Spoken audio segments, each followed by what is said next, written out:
Would you like to go moon gazing? You can sit in my rocking chair and admire the view. Or we could go to the moon and gaze down at Tefat. Whatever you prefer.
I don't sing for anyone in particular.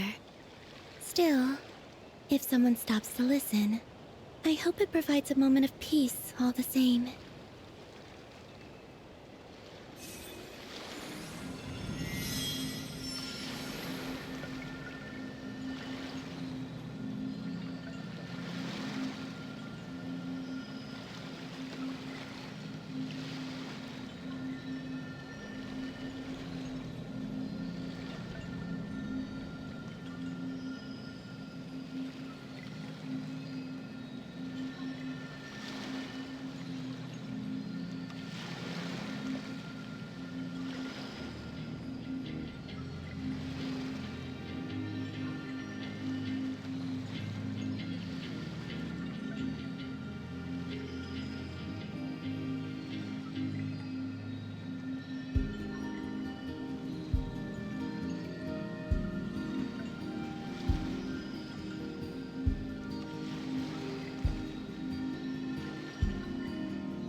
Allow me to lend you some moonlight.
Even when darkness falls, the faithful shall not stray from the righteous path.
Show them. Right now.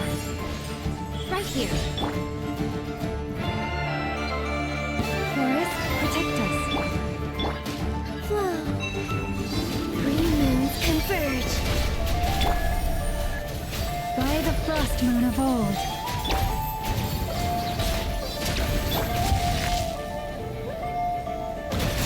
Right now. Right here. Emerge.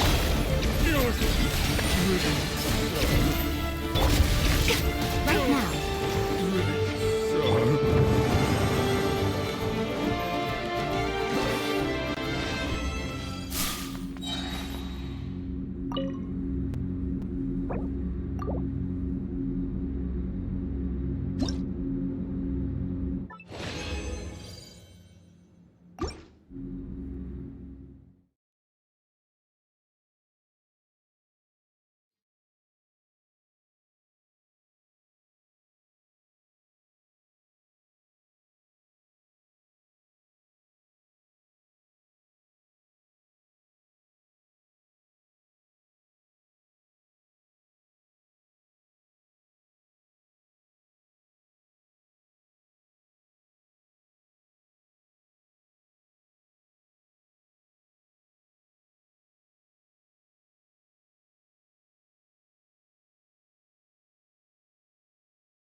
Leave this place with one heart.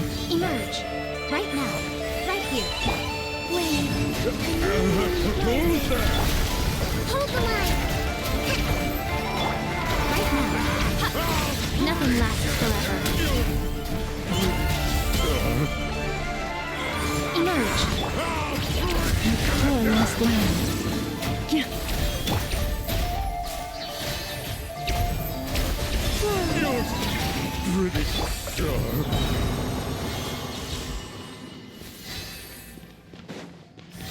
Right now.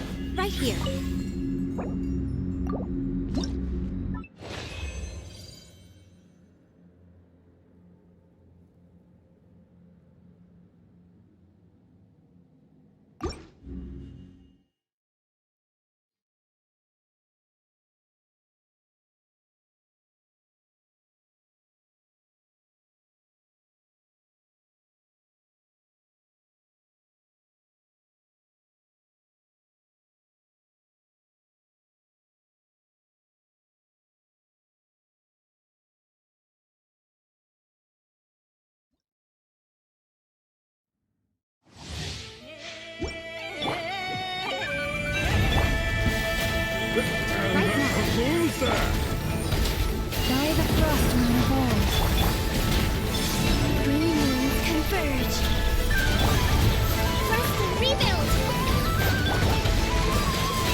Personally, I think the idea of things staying the same forever is quite...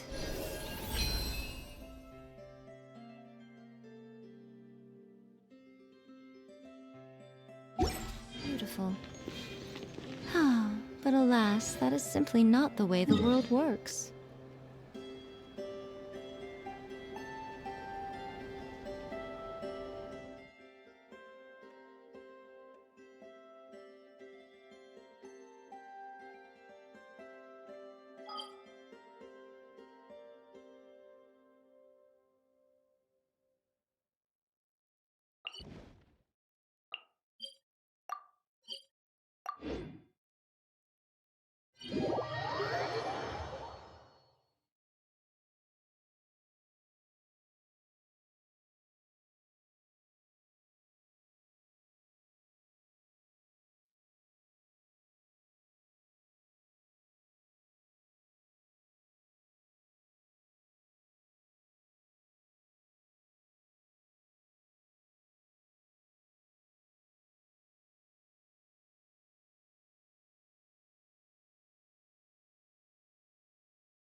Allow me!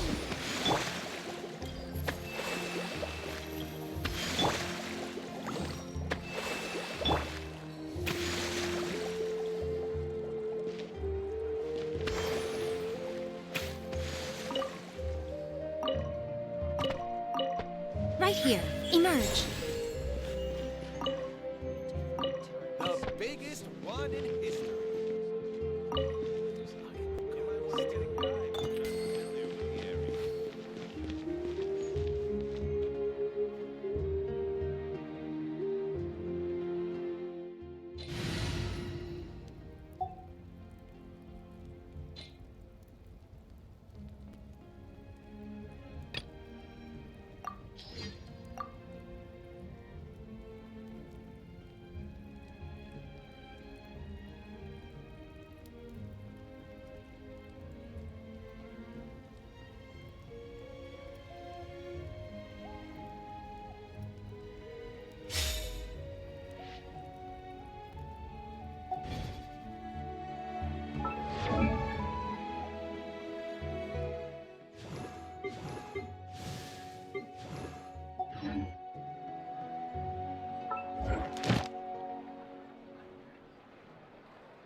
I wonder when...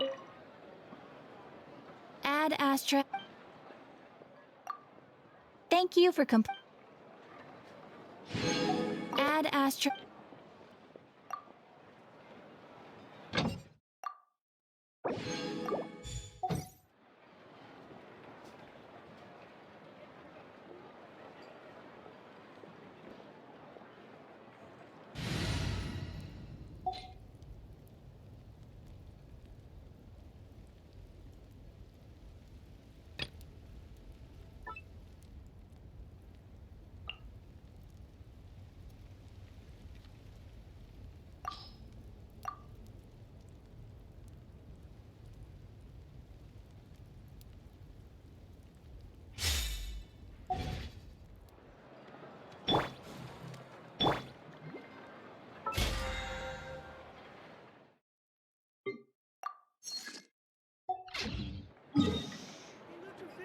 fixing process if you don't keep your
You poor lost. Right now. Emerge. Right here. Run while you Rest and rebuild! no time. Did it take too long?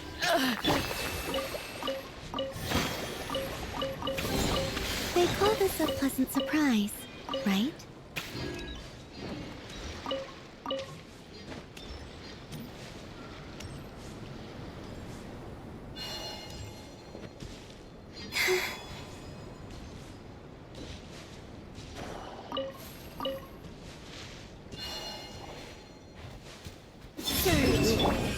Leave this place. Right now. Right here. Allow me!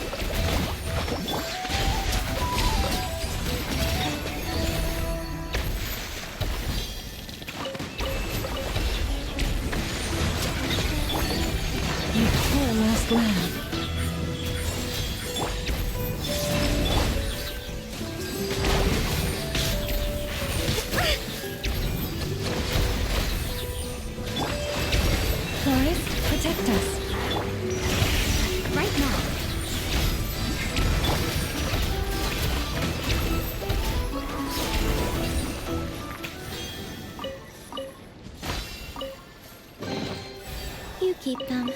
I no longer need offerings.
time.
Allow me!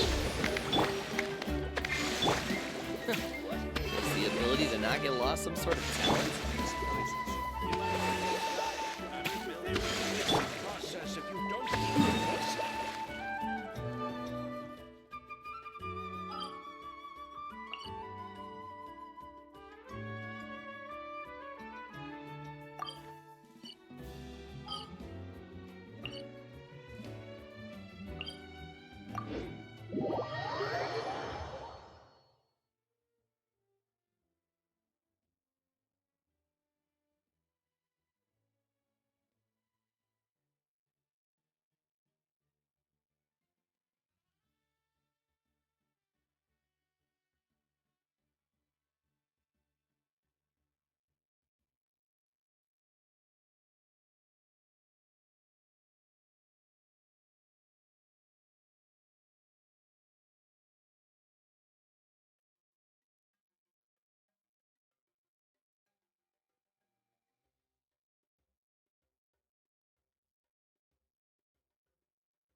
Yep.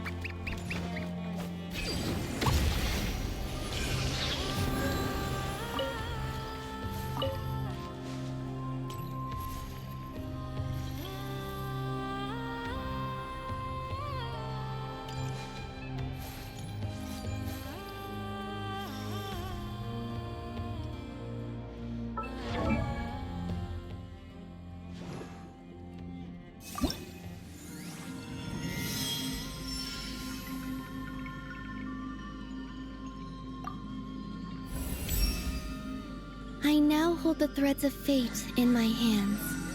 From now on, the new moon shall watch over and illuminate the world below.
Oh, ow! Where did that come from?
Hey guys, how's it going?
And step!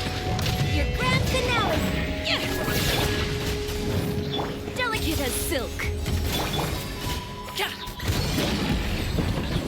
Up to it, Manzai!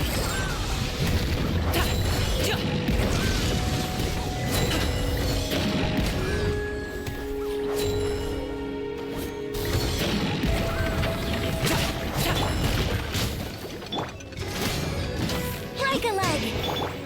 Next customer!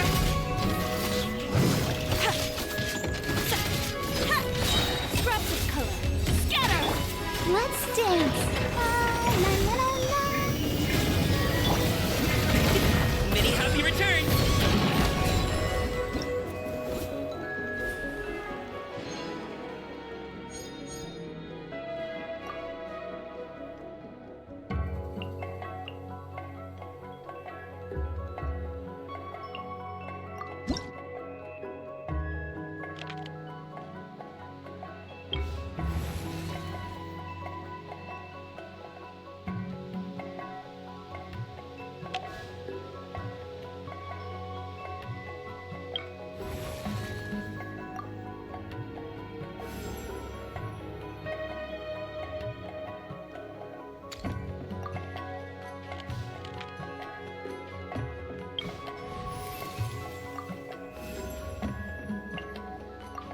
I will follow where you lead.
Observe! Strike is one! Let the show begin. Here comes the catch. Busted. Fuse a switch! What a waste of time!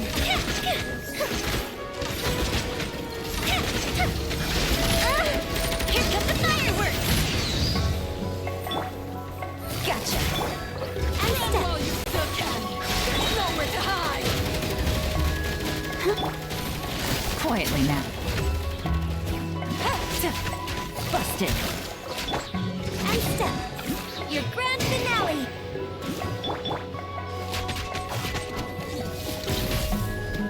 Quietly now. Things are about to get dicey.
Of fashion. Is that all? Mighty mythical beast! Check this out! That's the luck! Faster! Surf's up!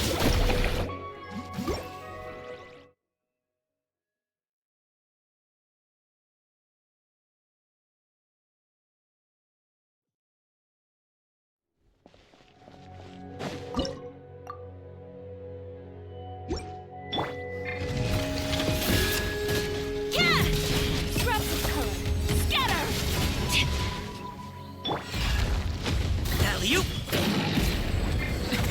Mini Hubby return! Enchanted flame! Carving wave! Amazing! Surf's up! Congratulations! Good!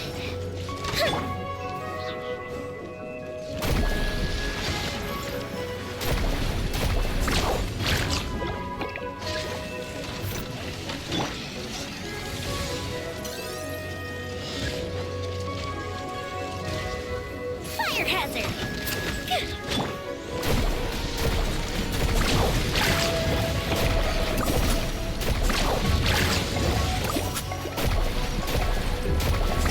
Woohoo! So, The fuse is lit!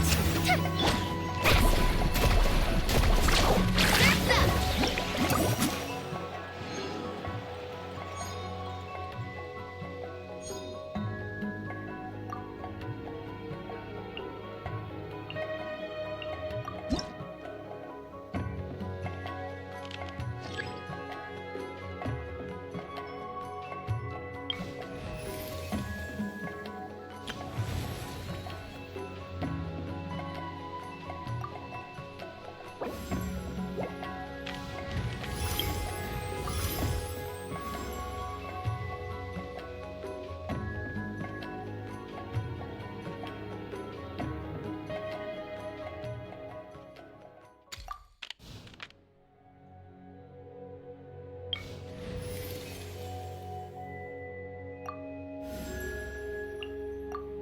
anytime, any place.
Preparing for dust up.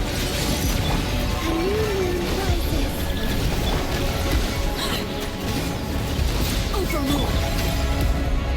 Spell of warfare, I guess. Ah! Hiya! Feeling lucky? Attack! A moonlit night for all. Annihilation mode.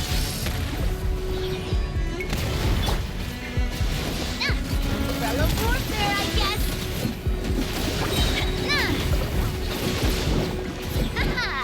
Feeling lucky? Wayne, a new moon rises. Attack! Feeling lucky? Cha! Umbrella warfare, I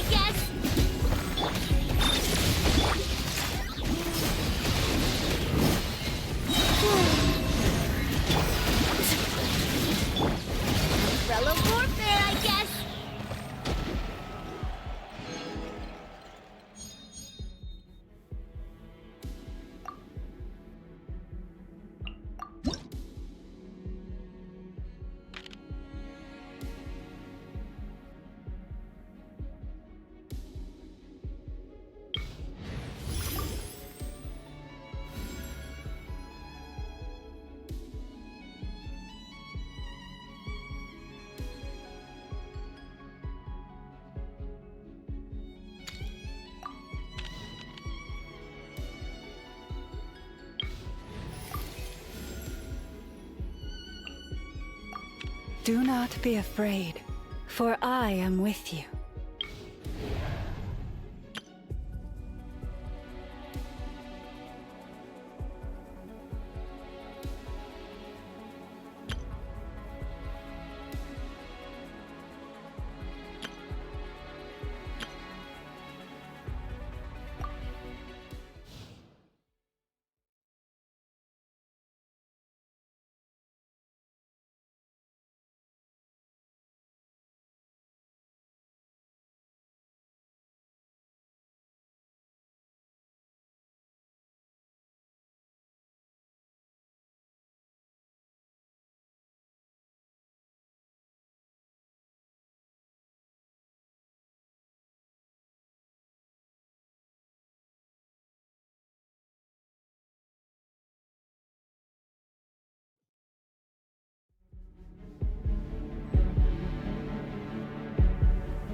You poor lost lamb, with one heart.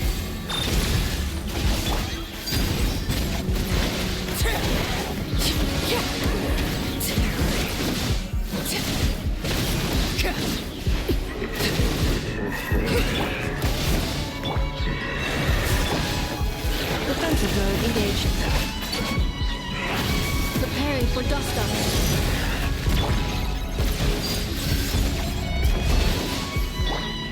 For the everlasting forest. Rise with the sun! Insulation chamber deployed. Wrath from the sky!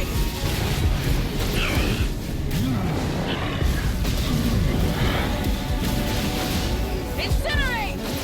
Yeah! Yeah! Leave this place. With one heart equal. Cleanup sequence initiated. Ultimatum protocol. Witness my wonders! Laid bare!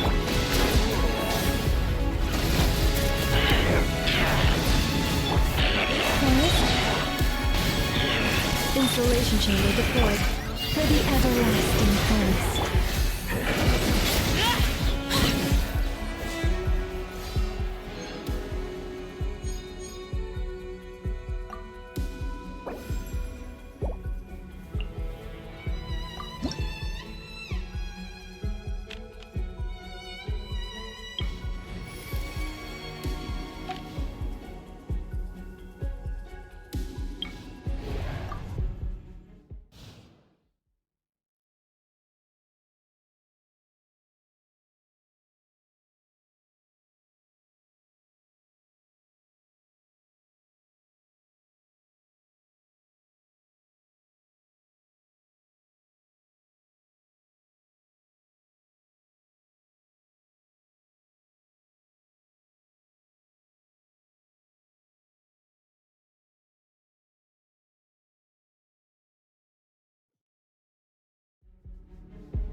Everybody stand back!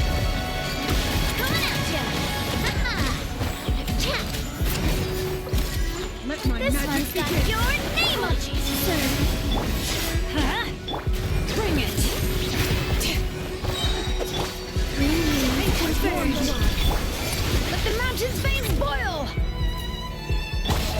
Teamwork is dreamwork! Attack! Feeling lucky? Fellow warfare, I guess! Hiya!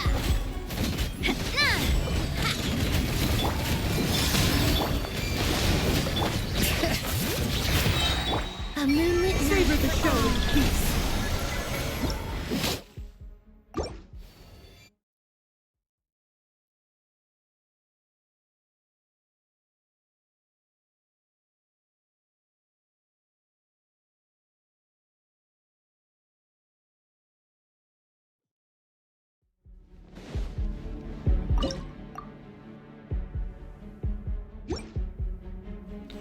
Appreciate my sincerity. Having fun? Joyous time! Fire! Well, A new moon rises. Hear the echoes of the valley! please remain safe. Savor the show in peace. Everybody stand back! Umbrella warfare, I guess! Cha! This one's got your name on it! Fire! Well, feeling lucky? Moons converge. Let the mountain's veins boil! Bring it! Teamwork is dreamwork! Having fun? Umbrella warfare, I guess!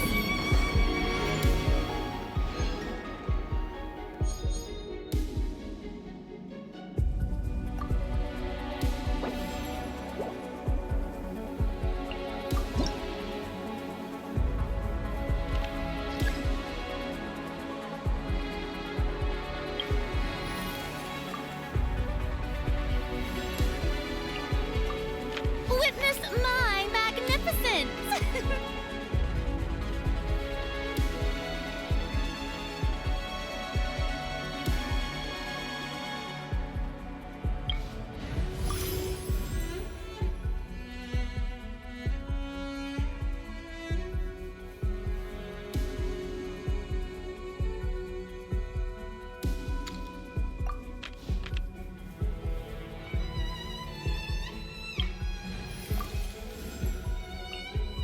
Any promising leads?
Yoo-hoo! Let my name echo in song!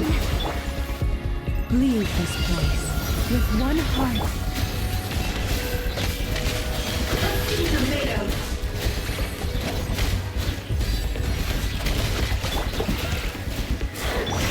The deception ends here. It all adds up.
Is it time for me to join you?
We've still got quite a few punishing battles ahead of us, don't we? You ready? If life gets too dull for too long, I start to feel numb inside. I need some excitement to make me feel alive. Why don't I roll the dice? If I like the numbers I roll, we'll keep going. Could be a fun way to liven things up around here.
This realm is...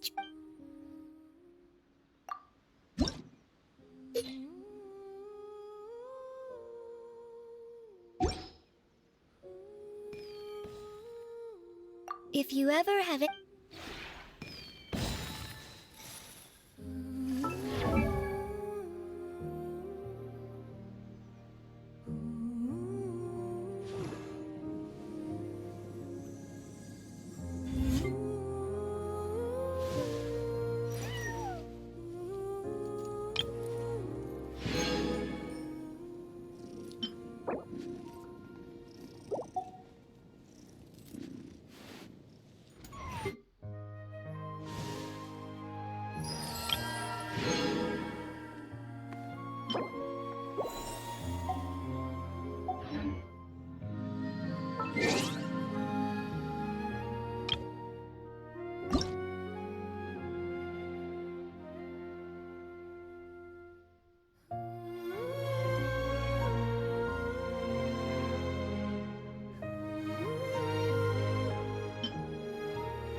This realm...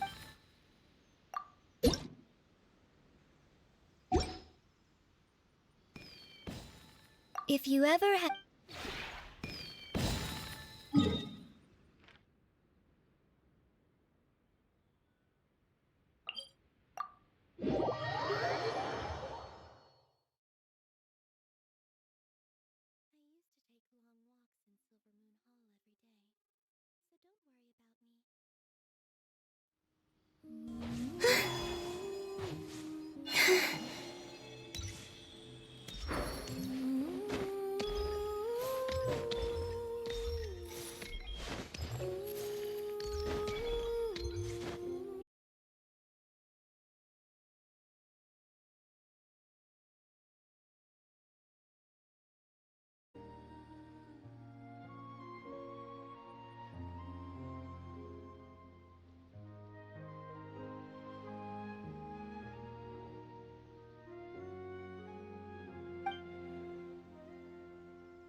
Of course. What do you want to talk about? The wanted criminals in Nodcry with the highest bounties? The secret lingo of the black market? Or maybe... Oh, did you need to get your hands on some under-the-table armaments? Huh. That's not a normal topic for me. Not a lot of people come to me for a casual chat, so I'm not sure what to say.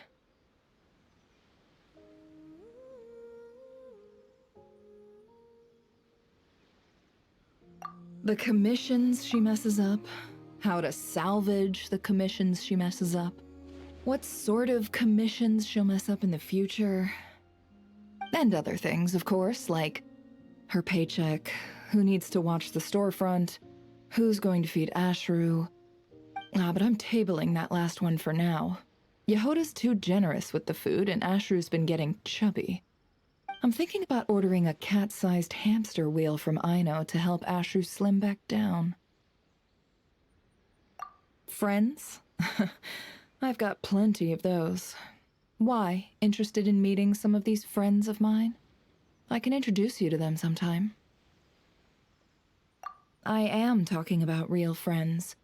These ladies and gentlemen are esteemed guests of the curatorium. Our friendship has inspired many a generous financial donation on their part. It's a friendship that will remain unbreakable. Until they run out of Mora, at least. At the curatorium, the line between guests and friends is a thin one indeed. After all, we deal in goods that cannot be seen or touched. There are no guarantees in a business like that. Without a solid friendship and the level of trust that comes with it, how could I convince my guests to part with their precious Mora?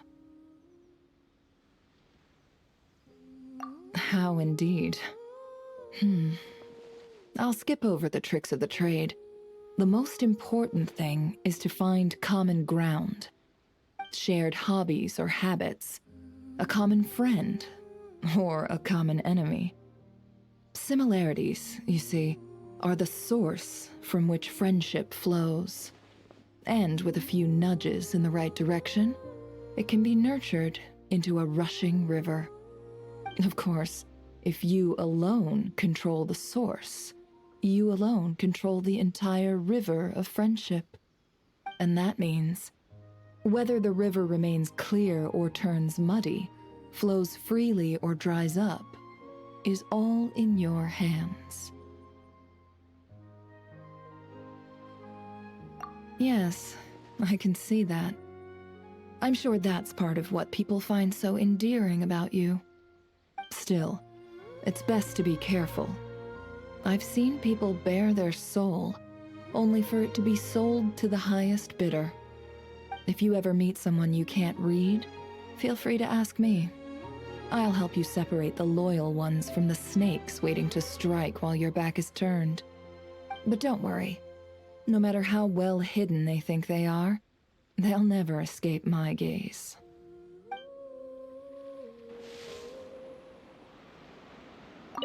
Listen, I'm not one, but this...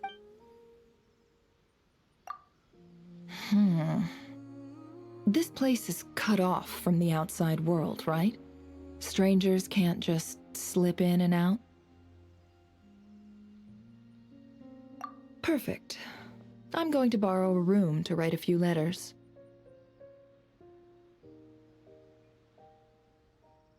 It's not every day I get to stay in a place that keeps its own secrets. I'd be a fool not to take advantage of it. You have no idea the lengths I go to keep my correspondences confidential. If there's so much as a fly nearby, I'll snatch it out of the air before I put pen back to paper.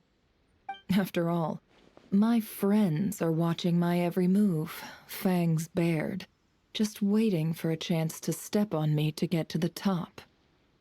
Of course, none have succeeded, much to their own chagrin. The fall from grace can leave more than just a bruised ego in its wake. But even at rock bottom, some refuse to quit the game. I suppose I admire them, in a way.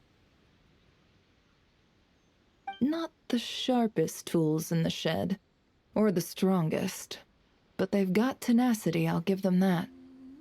People like that don't often rise to the top, but they survive, and that's something. Well, I should get writing. Oh, and I might stop by this realm of yours from time to time, going forward. Ah, but commandeering a room like that was rather rude, wasn't it? If you'd like to collect rent, we can settle the bill every 3 months. How's that sound?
Nice route.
If you ever had...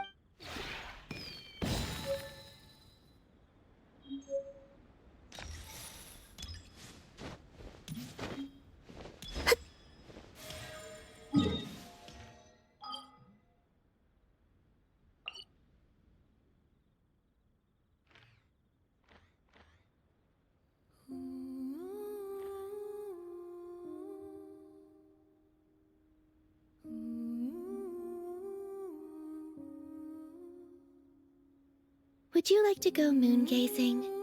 You can sit in my rocking chair and admire the view. Or we could go to the moon and gaze down at Tefat. Whatever you prefer.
Hey, young lady. Would you like some Moon Prayer Night candy? Happy Moon Prayer Night. Oh, yeah. I almost forgot to say. Welcome home, Moon Goddess.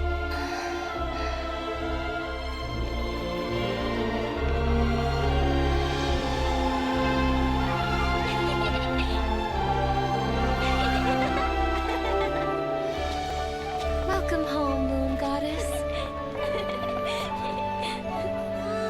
Welcome home, Moon Goddess. Welcome home, Moon Goddess. Turning Nasha Town into her home is a festive gift. A rather brilliant idea.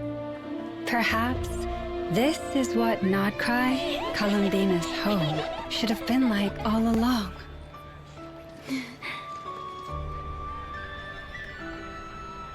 Thank you for the gift. I like it a lot.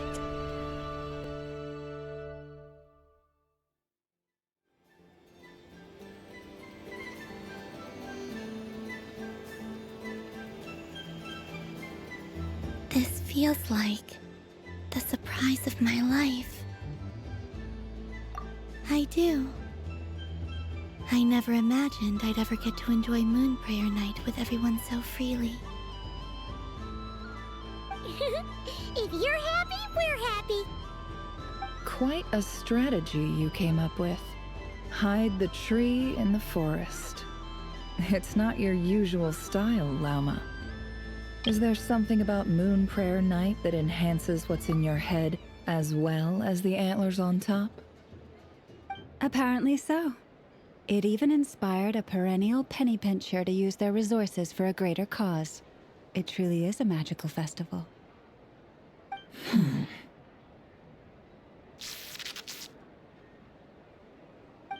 I see it now. This bickering is actually a sign of a strong relationship. Huh? What's everyone doing here? Oh! Miss Columbina, you're back! Yes, I'm fine now. Thanks for your concern. How's your progress with Alice's assignment? Very well indeed. I've never heard her sound so excited. Not like this. This time, her excitement seems more serious. Seems like she's had a major breakthrough. She said she'll contact us once she knows more. In the meantime, we're free to relax and have some fun. Enjoy the time off while it lasts.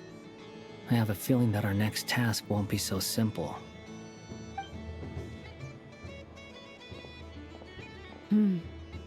I should go. I still have a few things to attend to at the Frost Moon Scion stall. And I think I'll take a look around. With any luck, this once-in-a-year festival will come with once-in-a-year opportunities. Hold up a second. Where's Varka? I believe he made a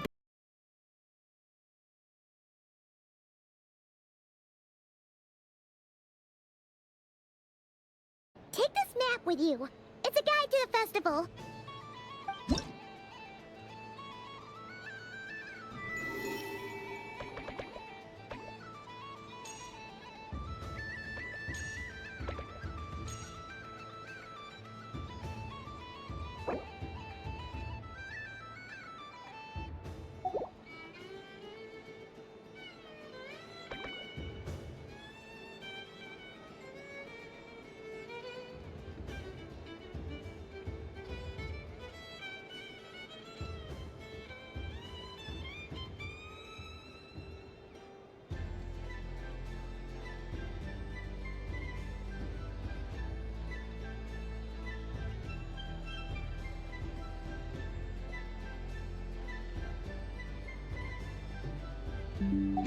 The Frost Moon Scion stall is over here. Lauma's invited a whole bunch of cute animals to celebrate too. Over there is the Hexen Circle section. Alice seemed more excited than anyone about this festival, so she insisted on making it a grand affair. Oh, And then there's the Town local specialties, including... Actually, forget that. Better if you go check them out for yourself. Thank you. It looks like a lot of fun.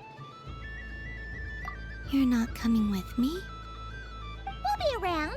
But don't you want to browse by yourself for a bit first?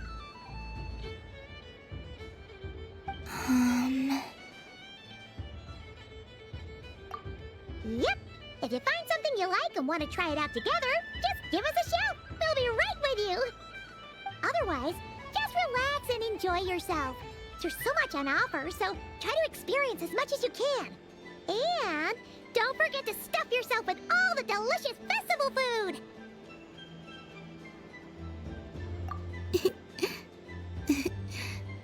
All right then. Off I go.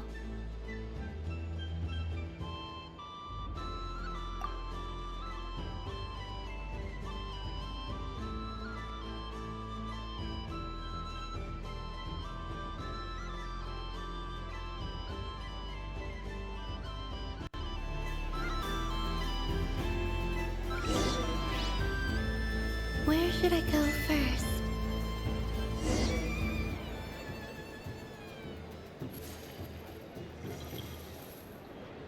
This must be the mage's stall. It feels like I've entered a fairy tale. So this is the Frost Moon Scions area. It feels very familiar. But everyone looks much happier than usual.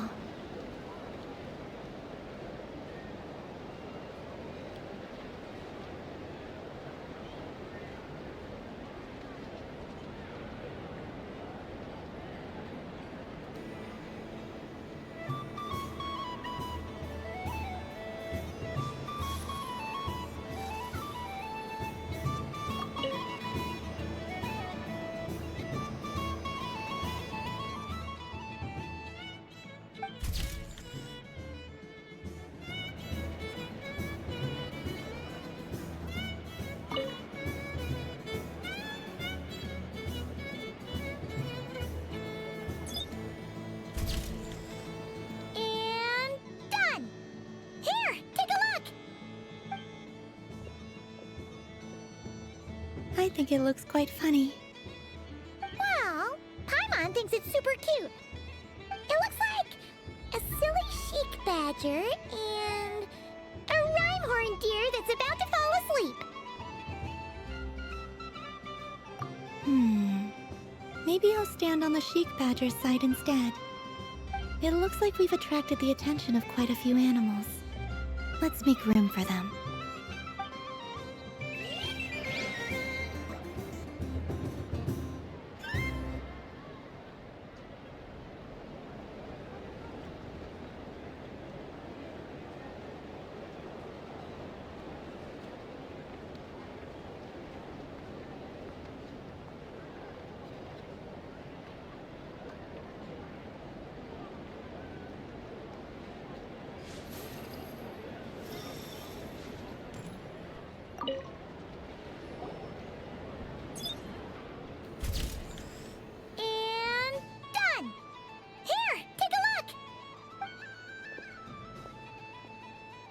I think it looks quite funny. Well, Paimon thinks it's super cute. It looks like a silly chic badger and a rhyme-horned deer that's about to fall asleep. Maybe I'll stand on the chic badger's side instead.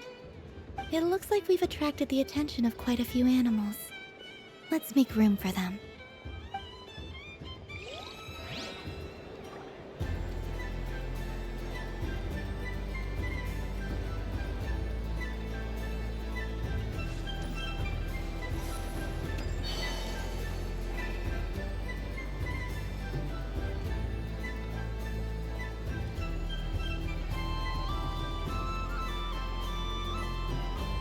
Wow, the Frost Moon Scion stall looks kinda plain, but it's pretty cool once you get into it.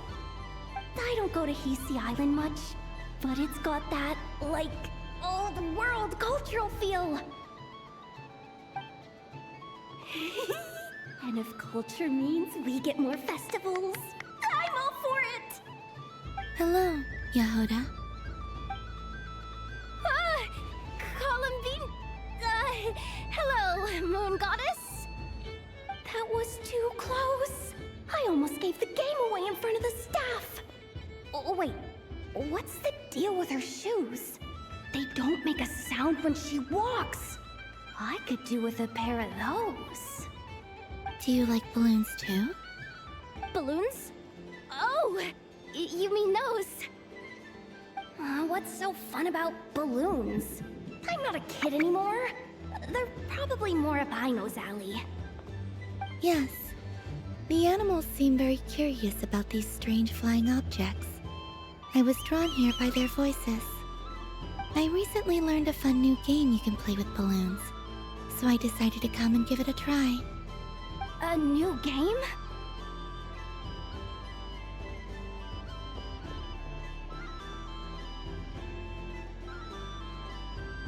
Hello. Welcome home, Moon Goddess. Here to buy some balloons? Yes. Could you give me a few that haven't been inflated yet? Are you sure? I guess it's not a problem, but... Yes, please. Thank you. Uninflated balloons? But those are just little rubber pouches. What does she want with those? Would you like to play the balloon game, Yehoda? Huh? Sure. I guess. How do you play it? Wait here a moment.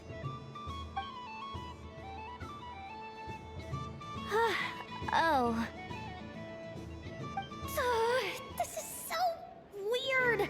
What have I got myself into now? I thought I saw Columbina nearby. Uh-oh! That's the fourth Harbinger! Although she's helped us out quite a bit, she's good people, right? Is she looking for Columbina? Oh, guess that's my ticket out of here. I'm not sure my heart can take being sandwiched between two Harbingers.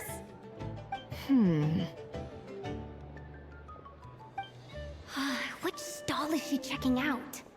Oh, it's that other Frost Moon Scion's one. Try on the headgear, see what it's like having antlers or animal ears for a day. Oh, I wouldn't be caught dead wearing that stuff. So embarrassing. I have enough gear to carry as it is. Wait, what? She put it on? How peculiar. This would take some getting used to. I wonder if this is what it's like for Lynette. It really suits you, ma'am. What is this? She was so intimidating a moment ago, but now, dang, she's really rocking those ears. How does she make them look so cool? I suppose I may as well keep them on for now. All part of the festive experience. She's coming this way. How do you do, Miss Yehoda? Oh, jeez. Don't talk to me while wearing that thing. Where am I supposed to look? Oh, hey there. I'm looking for Columbina. Have you seen her? She just... Huh?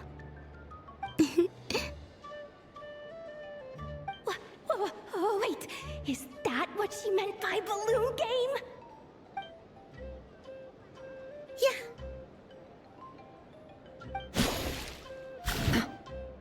Huh? No fair! How come I get caught in the crossfire? An ambush from the rear? Is this a declaration of war, Columbina?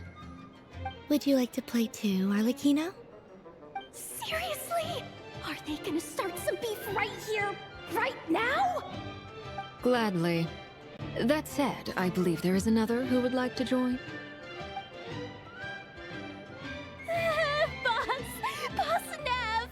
Thank goodness! You've got to get me out of here! Things are kicking off big time! Hello there. I I'd like 10... no, make that 20 balloons, please. Uninflated. What? Miss Moon Goddess, I hope you're prepared to pay the price for assaulting my employee. Welcome to the game, Nefer. Just to be clear, let's keep this a fair fight, okay? No strange powers, please and thank you. Naturally. Don't just stand there, Yehoda. Aren't you going to team up with me? Huh? Do I have to? Of course. Don't forget, the Curatorium has a reputation to uphold. I knew something like this was gonna happen.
I've seen Lenny and the other children play this game before.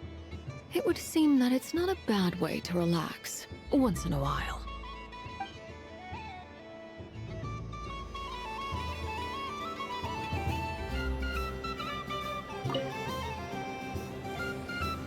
Welcome home, Moon Goddess. Would you like to try on some animal-themed headwear? I always hear Lama saying how heavy her antlers are. I wonder how it feels. Let me give it a try. Oh my! It really suits you. It's a little itchy, and it's hard to turn my head. Should I keep wearing it?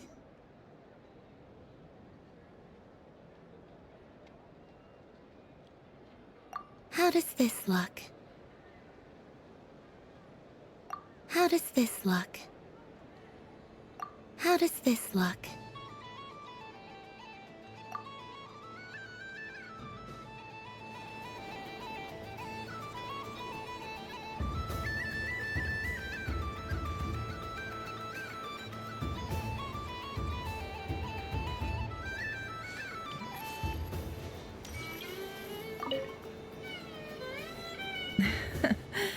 That was fun.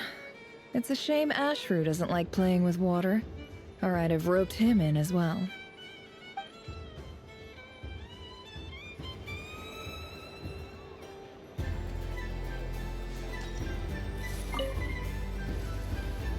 I just had a water fight with 2 Fatui Harbingers. Pretty scary, but also surprisingly fun.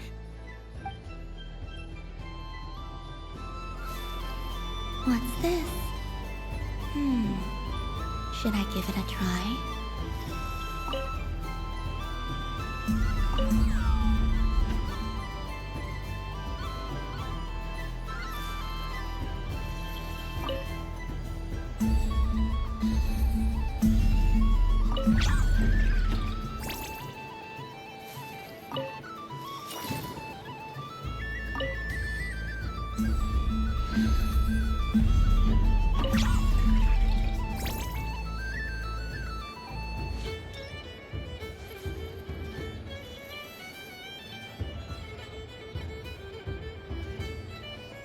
I wish for a never-ending supply of laka berries.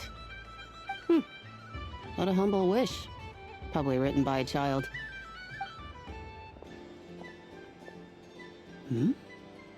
Is that Lama the Moon Chanter?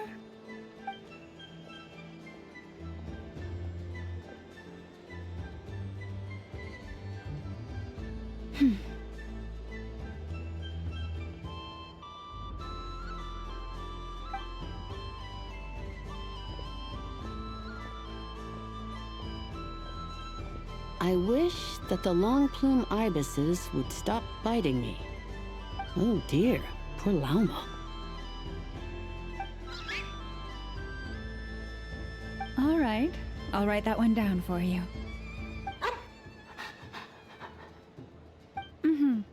I got it. While everyone else is celebrating Moon Prayer Night, you're as busy as ever. I don't mind. It's rewarding work. A good kind of busy. My antlers are at their heaviest tonight, and the Kuvaki waves are especially strong. But as I help these dear friends hang their wishes up, I feel a great peace within myself that is hard to describe. You see, they are all such beautiful wishes. And they are ones that we can fulfill by our own strength. Do you blame me, Lama? I want to hear your honest answer. It is by the help of so many people that I can return to the moon. But I feel as though I've hardly done anything in return. You've done plenty, Columbina. I say this in earnest, both as someone who knows your history, and also as a friend who has seen what you've been through. What about as a moon chanter? I feel proud to honor our moon goddess's wish. And I'm sure any moon chanter in history would have felt the same way. Thank you for your kind words, Lama. But...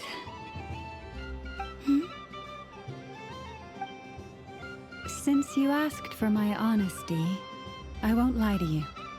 My feelings are mixed right now. Besides pride, I also feel... I suppose it's a reluctance to let go.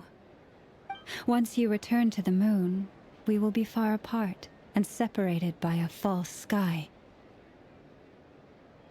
I'm sure those of us left behind will gaze up at that sky, yearning for the moon once in a while, just as you used to do. I will miss you, Lama. I will miss you all.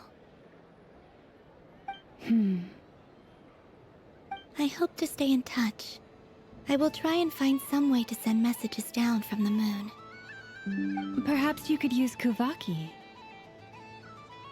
I've heard Yehoda say that signals can be sent using long and short waves, or strong and weak lights. That sounds a little complicated. What if we forget what the signals mean? We could prepare a codebook beforehand, but... You're right. It wouldn't really suit you. Still, whatever happens, I believe that you will find your own unique way of communicating with us. And now that I think about that, my heart feels lighter. Because you trust in me? Yes. I have faith in you, and in the power of truth. In my experience, the truth tends to be difficult, but that's what makes it stand out from what is false. So I'm confident that your thoughts and your love will shine through the curtain of lies. We will know it when we see it. Thank you. Now, could you help me hang up my wish? Is this? I wish that all who dwell in this moonlit world can find a place to belong. And I wish that I shall one day see my friends again. It's 2 wishes. I hope that's not too greedy of me. Not at all. And I think you speak for us all with the second one.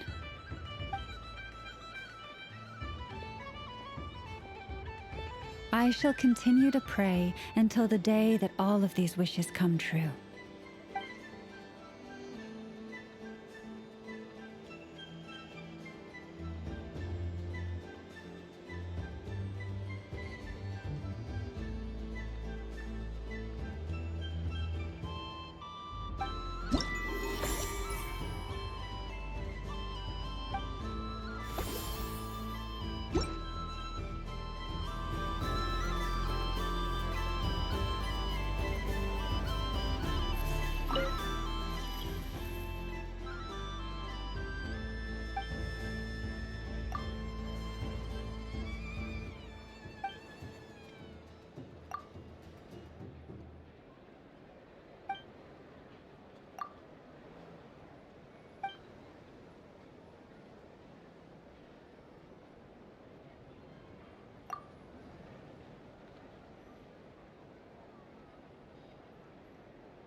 Yes. May everyone's wishes come true.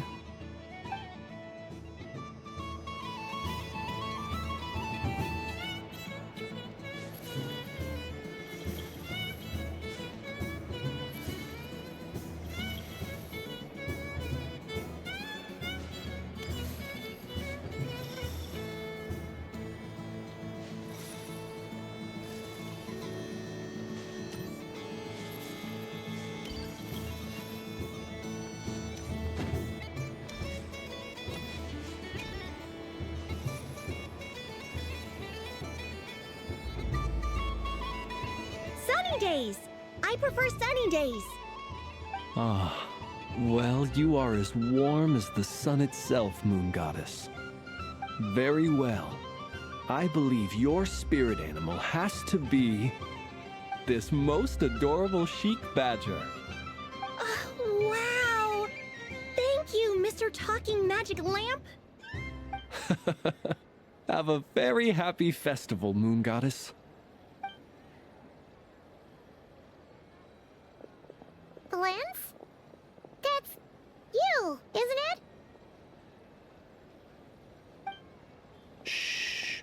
It's our little secret, my dear traveler in Paimon. Okay, sure, but why are you here selling sugar sculptures? Everyone celebrates in their own way. After gazing into the abyss and spending time around gravestones all year, what better way to relax than to see sunny smiles on the faces of the living? Besides that, I like to think of myself as a fair judge of character. I dare say matching personalities to confection suits me rather well. That's not what Paimon was talking about. Aren't you afraid that your true identity might be exposed? Should I be? There is all manner of magic in the air this moon prayer night, thanks to the work of the great mages. I see Miss Columbina is hiding in plain sight. Why should I not do the same? Why miss this rare opportunity to enjoy a special evening in my true form? Fair enough. You got a point there. People who don't know you will probably think you're just a talking lantern. Well, now that we see eye to eye, what brings you here? Not a search for your spirit animal, I presume? Ah, well, actually... Here, see for yourself! Oh, this is... How wonderful. A beautiful idea. Yeah! We just met Barca, and he said that having everyone draw their own section was kind of boring. So, he did your bit for you. Ah, Varka. Ever the maverick. I see his artistic skills are truly one of a kind. In that case, I shall paint something on Mr. Albedo's behalf in a short while. What? Why not now? Ahem. Welcome home, Moon Goddess. Phew, that was close. Hello, Flint. What? She recognized you What keen eyes you have, Miss Columbina. Especially considering they are shut. I did not see you. Rather, I sensed you. I can sense the fluctuations in Kuvaki all around me. One would expect no less of the moon goddess. Might I interest you in some candy? Yes, please. Excellent. I shall make some for you right away. Hmm? Something the matter, Miss Columbina? What about my spirit animal? All the other children carrying sugar sculptures are talking about it. Wait, is she taking the test seriously? Ah, my apologies. How could I neglect that? You are quite right, Miss Columbina. Every one of us has a magical creature living in their heart. Would you permit me to help you find yours? Yes, please. Do you prefer the day or the night? Night. Which of the 4 seasons is your favorite? Winter. Think of a perfect day. What is the weather like? Sunny, rainy, or perhaps cloudy? Rainy in the morning, sunny at night. What kind of answer is that? Forests, lakes, and open seas. Which do you prefer of these? I like them all. Imagine you opened your very own shop. What would you sell there? Moonlight, I think. Wow! Paimon would totally shop there. It wouldn't cost anything. You'd just need to visit. Aha! I believe I know what your spirit animal is. Here, for you. Oh, it's a Kohenki! Indeed. A free-spirited being with a deep love for all things here in Nodcry, who selflessly lends her aid to as many people as she can reach.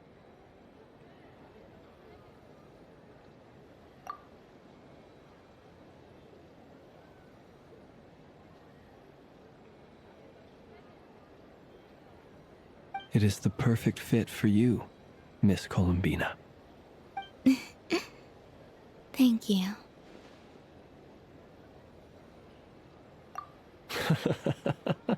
It would be my honor. But you shall have to forgive me. We have known each other for quite some time. I doubt there is any answer I could give that would come as a surprise to you. So instead, would you accept this sugar sculpture as a token of our friendship? It's a lantern. Hey, why don't you two go enjoy your candy over there? Paimon wants to try out this spirit animal thing too. Right, Blitz? Come on, play ball. Gotta get this drawing done. But I want to hear Paimon's answers. Ah, but it'll probably take ages. Paimon's a complex soul. And we don't want your candy to melt while you wait, huh? Oh. Okay then.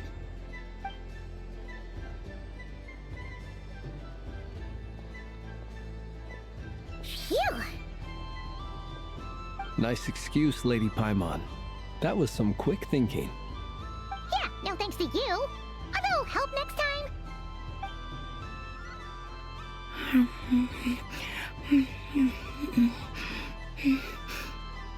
It's sweet. Is that Laka-berry?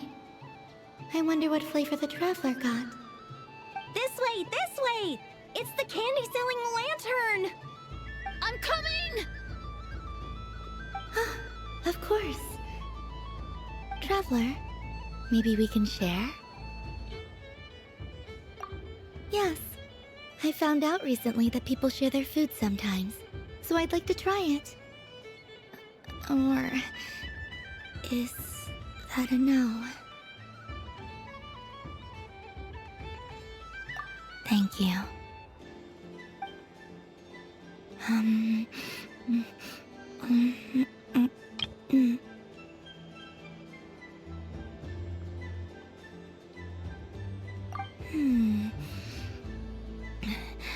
Yours is a little more sour than mine. Here, You try it. Are you sure? Amazing.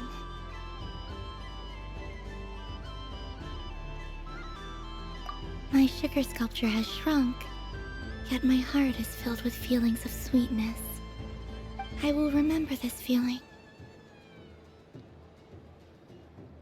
Sure.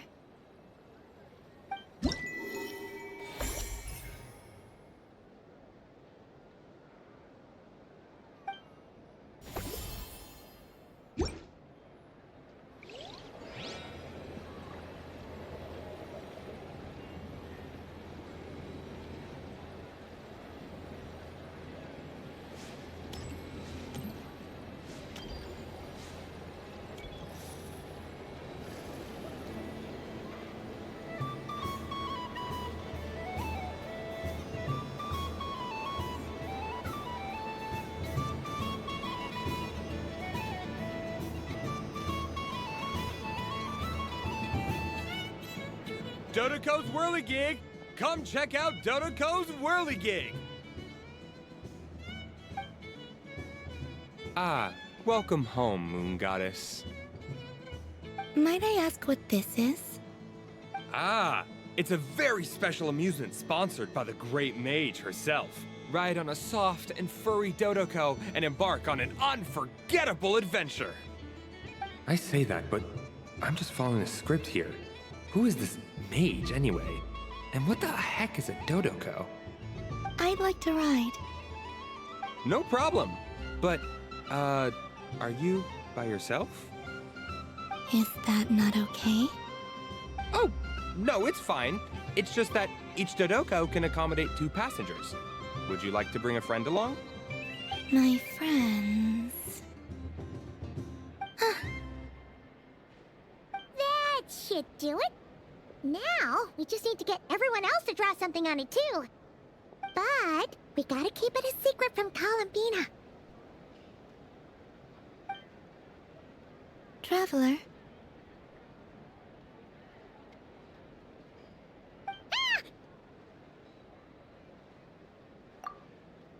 I want to go on that ride. Will you join me?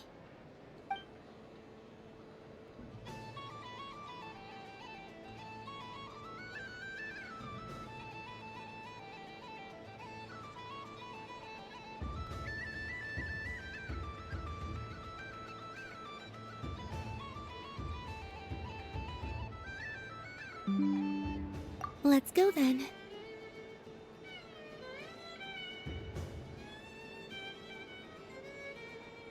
Don't worry. Paimon will do the rounds. You go have fun.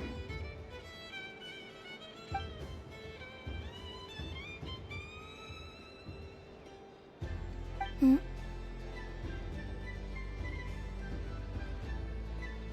All right. I think we have to wait in line over there.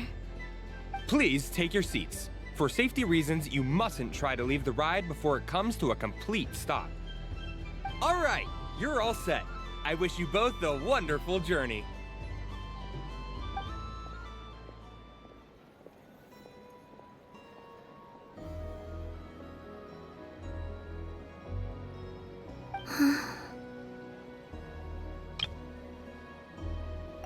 Not bad.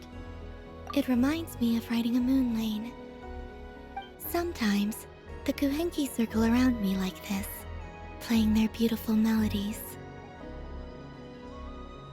Yeah, I'm going to miss them.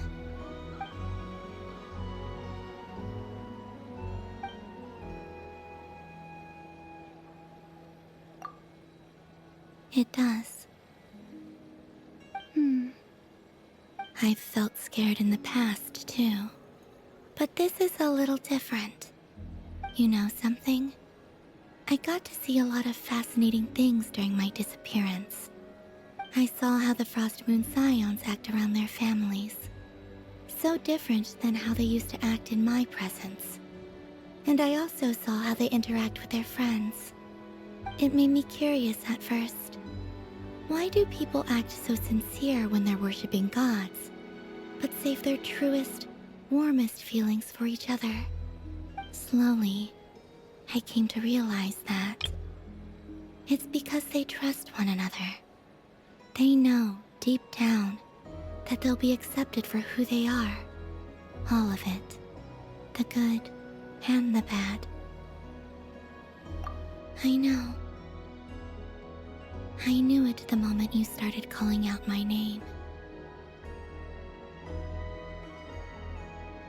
What I fear now is the end.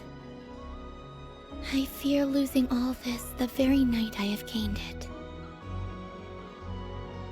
Hmm?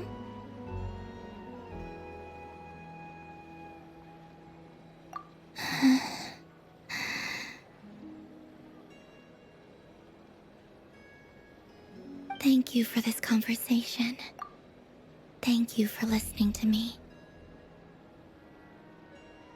Don't worry. This fear I have, and the unknown that awaits me, they cannot hurt me.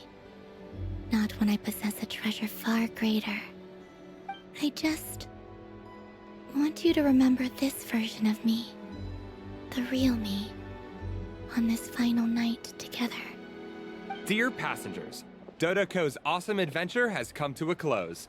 Please leave in an orderly fashion, and we look forward to seeing you again in the future. Don't want the journey to end, huh? Don't worry, you two. There's always another adventure waiting just around the corner.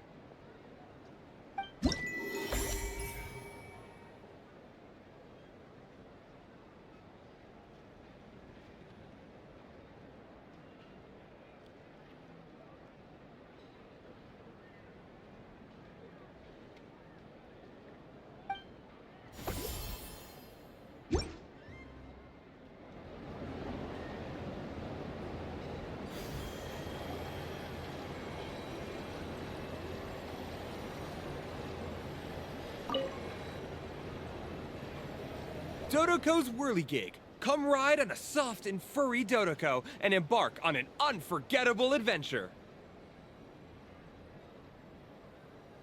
Of course, Moon Goddess.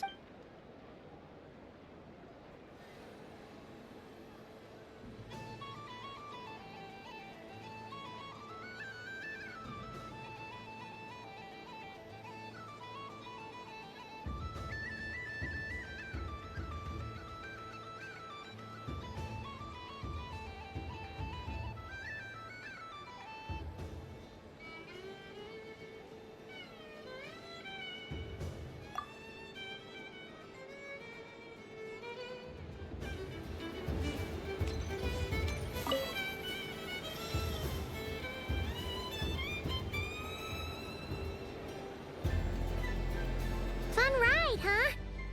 You and Columbina looked pretty sad to leave. This isn't gonna make Paimon dizzy, is it?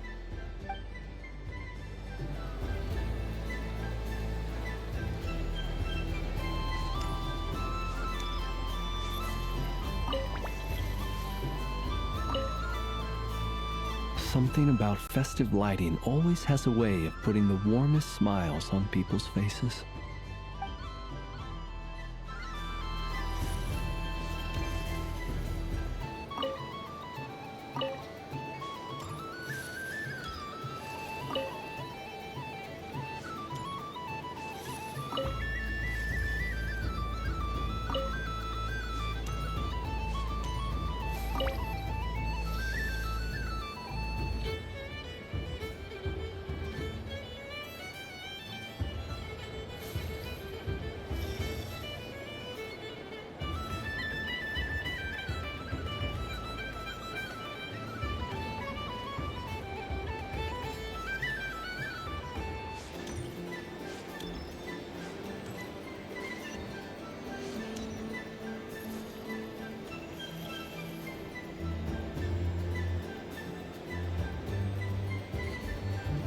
But I was aiming right at it! Aw, what a pity. I saw it with my own eyes. You were so close. So very close. That's not true! It dodged out of the way right as I was about to snag it! I'm sorry? You heard me! This this paper frog can move! I swear! Dear, oh dear, what are you saying? How could a paper frog move? Unless you believe there really is magic in this world. But even if I, the mere humble merchant that I am, knew such magic, surely I would not use it on a paper frog. I'd sooner give Mora legs, so it could walk right into my purse. My dear, dear customer, why not have one more try? This time I'll give you 12% off, a very generous discount for one of my most regular customers. Just think about how much experience you have under your belt now. You're sure to win the next one. Darn, I used up all my coins. I'll be right back. Just gonna fetch some more from my house. Take your time, but don't take too long. This event is Moon Prayer Night only. Miss it, and you'll have to wait a whole year before I'm back. Next customer, please. Welcome.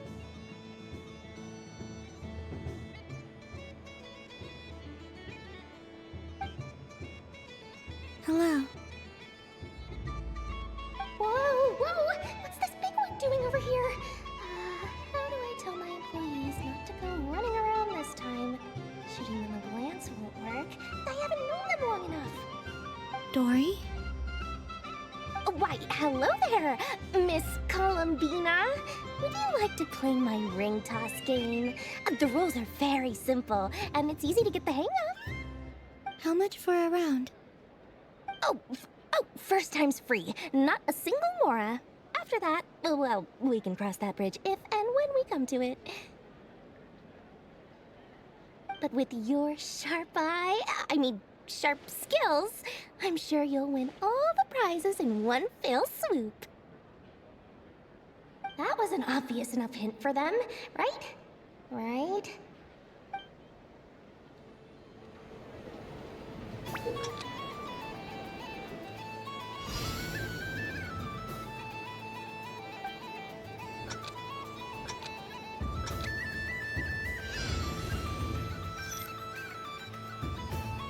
Here comes the ring! Oh, peanuts.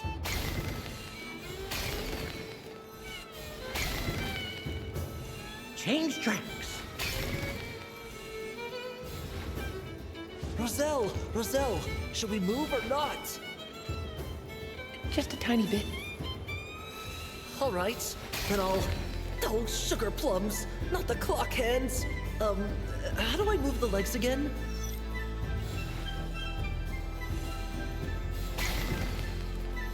Stop it! Stop it! Stop dodging!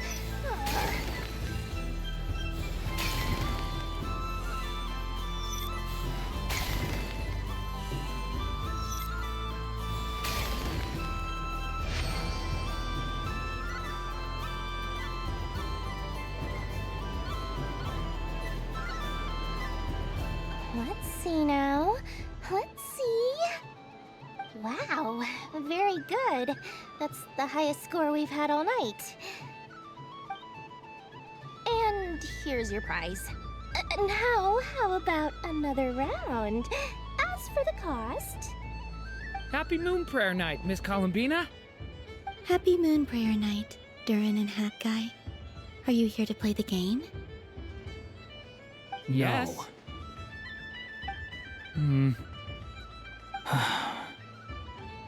You said we were just coming here to say hello. I did, but then I recognized a few more people as I got closer. Do my eyes deceive me? Is that... It's our little dragon! He's all grown up! Someone's popular. Well now, since you came all this way, why don't you try out this lovely game we have going? First try is free! He'll have a go. I'll pass. It's only one free try per customer. You can't give your try to him. I'm aware. How has Elder Almond been lately? He's in great shape. He goes for a run in the forest every morning to stay fit and healthy. He tried to go boat racing with Firecracker a while back. but he couldn't even make it onto the Lotus Leaf. Firecracker was in fits of laughter. How about you, little dragon? Can you still fly? Yes, I can. But you've become less chatty. Has growing up been tough on you? We call that maturity. You know, the thing people sing about. The knight wields a sword of stone to defend those hearts that are made of gold. Stone is very heavy. That's what keeps him from talking too much. That's awesome! I want to be a knight when I grow up, too. Ring, here I come! Ha! Oh, the hat-wearing man. I never thought I'd see you again. You seem more determined than when I saw you last on the train. If you say so. Oh, I do say so. The people you once helped see it clearly. It's because you are once again on the right track. May the engine in our hearts propel us to the station of our dreams. I can move! I can move now, Roselle! What are you doing? Running into the rings like that? You got them all so quickly! I have never seen anything like this in all my travels. Is this guy actually an old friend of theirs? But how? They're origami animals and clockwork people from a fairy tale. Getting to know them would be quite an arduous task, unless they share a hometown? I have to get to the bottom of this. Next time I see the Great Mage Alice, I shall demand answers. Thank you, Dory. I had a lot of fun. Now for your prize. Where did I put it? Give me a moment to dig it out. Oh, sweet grand prize. How I wish I didn't have to let you go. Good thing I've already turned a profit from the customers earlier in the night. Otherwise, I'd have wasted all my hard work. Okay, I'm back. What? I leave for 2 seconds and someone's already claimed the grand prize? Oh, well, these things happen, you know? Perhaps you'd be interested in one of the other prizes instead. We've got all kinds of wonderful goodies here. Is this the thing you wanted? Here, you can have it. Huh? But... Don't worry about it. It will be happier with you. Oh, thanks so much, miss. Moon Goddess. Oh, goodness gracious, Columbina. Give me strength. How am I supposed to make any more money from this child at this rate? Daddy, look! That's the game I was telling you about! Forget it. She is the Moon Goddess after all. I'll think of some other way to swing this. Maybe I can try to hook this new kid. Huh? Oh, someone already won the grand prize. You can take mine if you want. What? Why? Why are all these bleeding hearts coming here to ruin my business? Happy Moon Prayer Night, everyone. Happy Moon Prayer Night.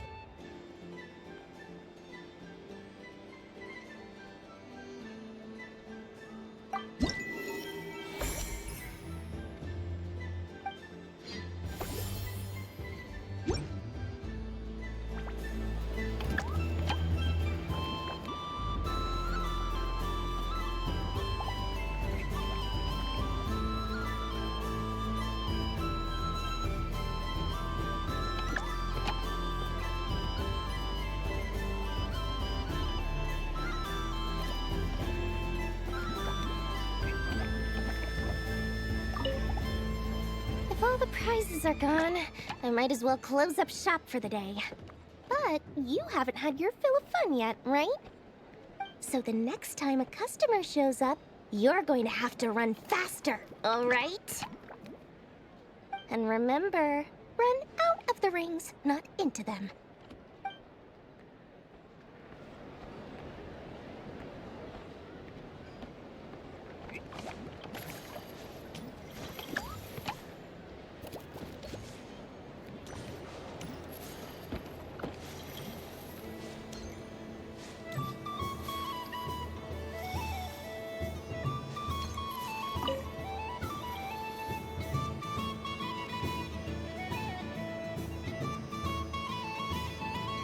I wouldn't say it's unfair, exactly.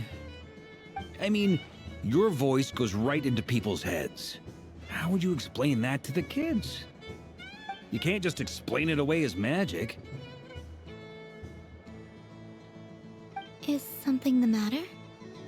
Ah, Miss Columbina! No, nothing you need to worry yourself about. Ah, impeccable timing. Stick around for a second, Miss Columbina. I need your input on something. This self-proclaimed Knight of Justice has yet to give me a satisfactory answer. I, for one, would like to hear your verdict on the matter. Hey, now, I left the flagship just to help you out, Miss Nicole. What's going on? So Alice and I are both using long-range remote control spells that work on similar principles, allowing us to attend this festive fair in Dodoco form.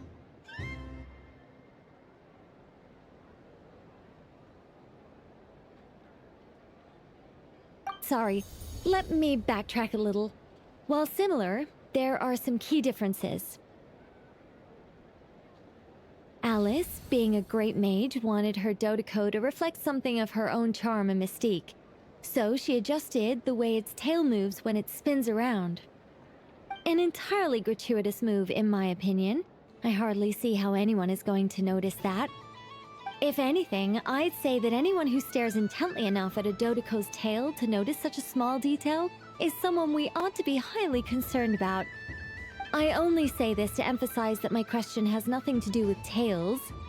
Now that we're clear on that, why is Alice's Dodoco permitted to interact directly with the children celebrating Moon Prayer Night, while mine is not?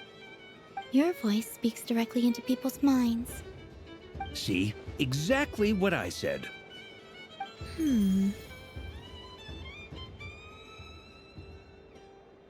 Miss Nicole? Ugh, I can't stand it. I know that probably makes me sound like a whiny child acting out in front of their parents. And it's a little embarrassing now that I think about it. But hey, I said it now, I can't take it back. That would be even more embarrassing. Also, don't go reading too much into that analogy. It was off the top of my head. I'm actually an awful lot older than either of you. Miss Nicole, are you saying that you'd like someone to play the game you've prepared? I'm not so invested in that. It's just something cobbled together using items I borrowed from Alice. She probably didn't even make them herself. The point is, I want to know everyone's thoughts after they receive their prizes. But as you've said, I can't just ask. I've been biting my lip for so long, and I've had no one to vent my frustrations on. I thought this was going to be a nice, straightforward festival where I'd get the chance to guide people to treasure. Well, can I play? I can't guarantee that I'll win a prize, but... You will? I'd like to try. Then what are we waiting for? Let the game begin! It's like they forgot I was ever here.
Congratulations, Miss Columbina! With your great wisdom, you have overcome every obstacle in your path and conquered the great challenge posed to you by fate. Fate? Well, something to that effect. If you'd prefer something more poetic, it could be the icy winds or the dawn. Anything you like, really. You could even go with the challenge posed to you by Dodoko, if that's what you're into. Anyway, you can take or leave my suggestions. Moving on. All my hopes are now resting on this. Can I open it now? Stop teasing me! Please, I'm begging you. No more talk. Just open it. Wow. What a lovely sculpture. Classic and cute at the same time. Thank you, Miss Nicole. I'll always treasure it. Ah, there we go. Music to my ears.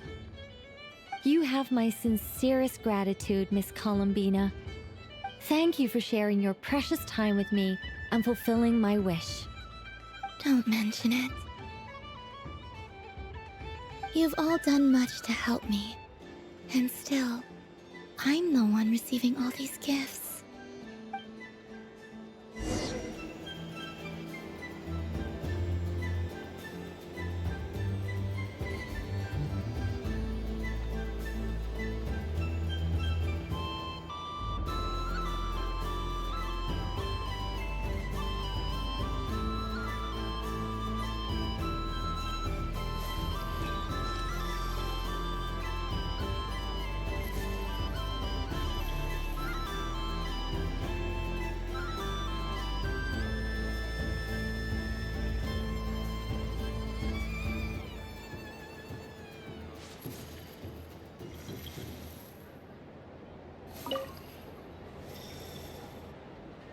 Welcome home, Moon Goddess.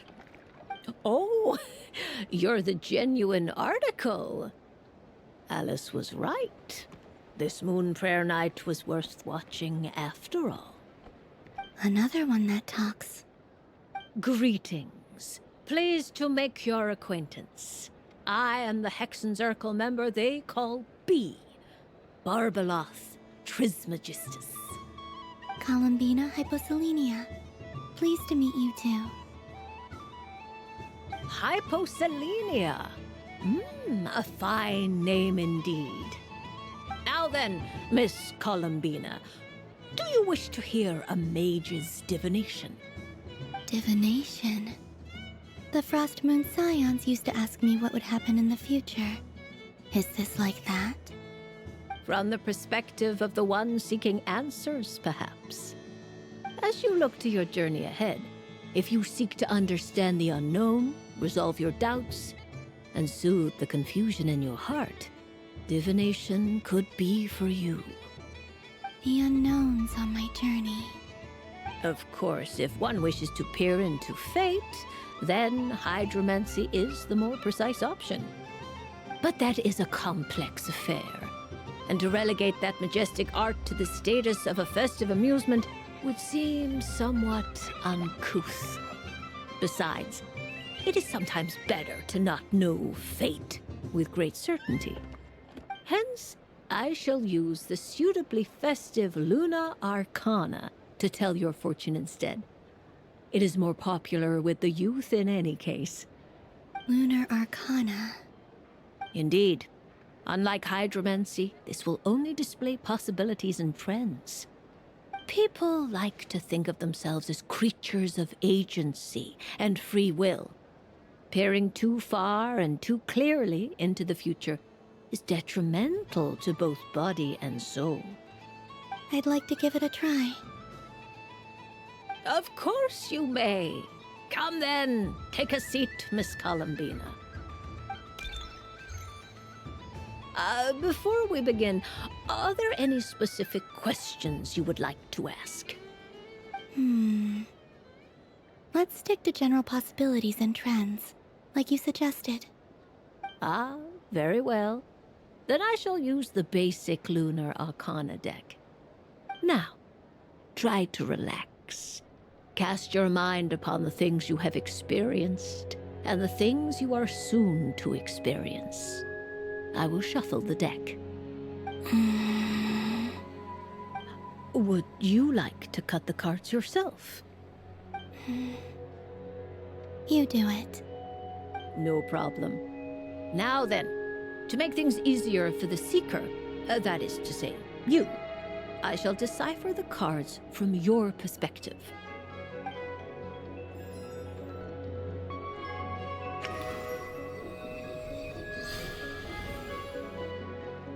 Please, draw the first Lunar Arcana.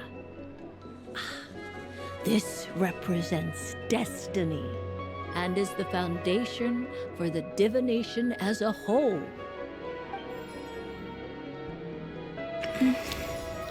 Now, draw your second card.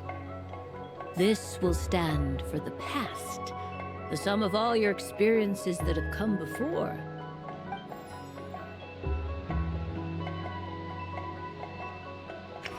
And now the third Arcana. This is the present, your interpretation of the current moment.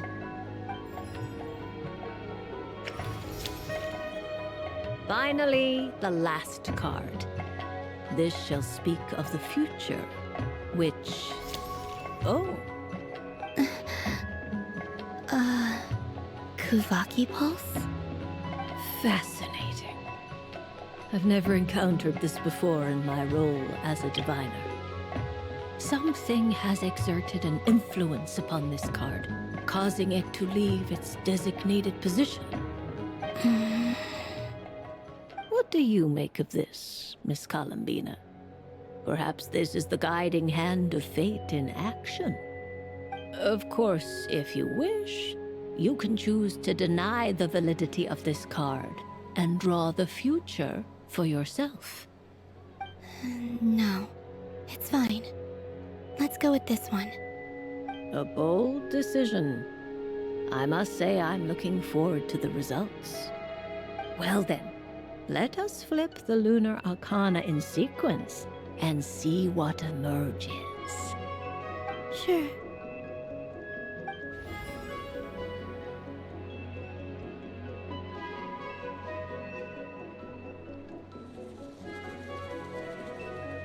First, Destiny.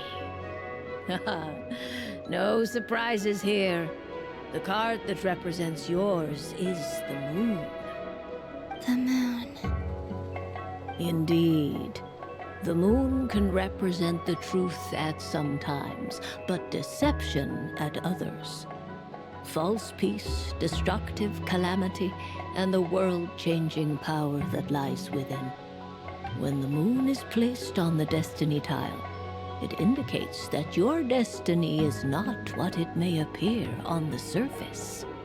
Instead, it may yet have a hidden side. It symbolizes a journey through the fog, fraught with uncertainty and deception, where one must face inner challenges head-on. I don't understand. Patience, my dear. This is but the first card, which serves as a basis for the interpretations that follow. Our divination will only grow clearer from here on out. Now then, flip the second card, the one that speaks for the past.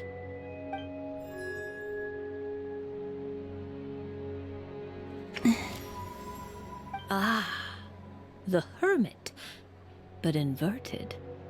Inverted? Yes. The Hermit symbolizes solitude, introspection, and the pursuit of truth.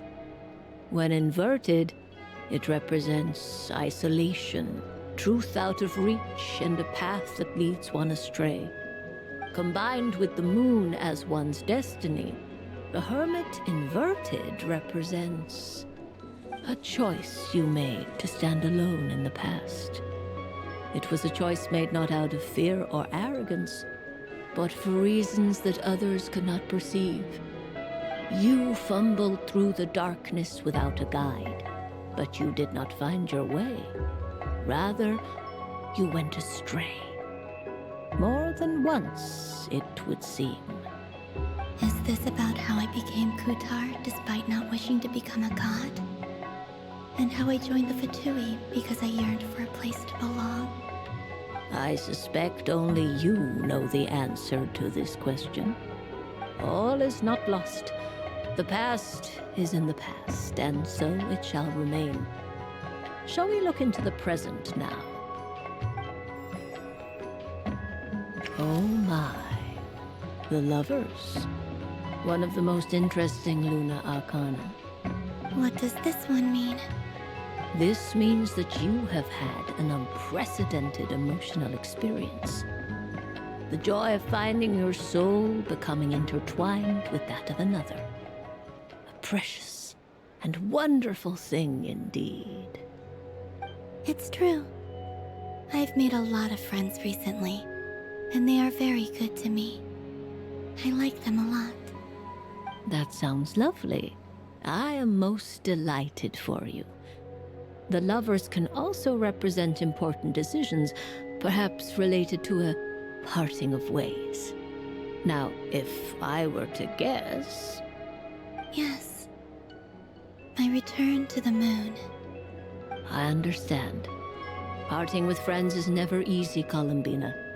But rest assured, this is not the end of your journey. There is always another story waiting to be told. The future always lies ahead. The future.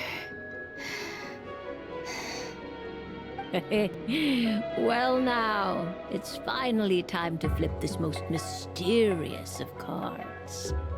Why did it appear? And what does it wish to tell you? I'm ready. Very well. Flip this card and see what lies on the other side.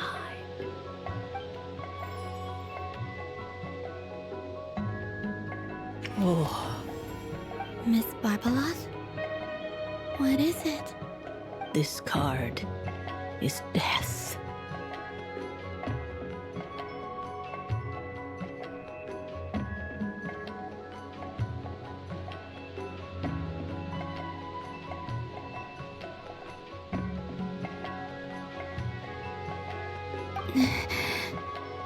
That doesn't sound very good. It depends on how we interpret it. It is true that it can represent an agonizing death, a complete and utter end, but at the same time, it can also represent rebirth. Do not forget that your destiny card is the moon. That lends your future many different potential meanings. If death spells the end, is it unavoidable? As I have said, divination can only display general trends. It is a rough guide, but it does not show predetermined outcomes.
Allow me to summarize it for you. In the past, you may have lost your way, but now you have gained new connections and new strength.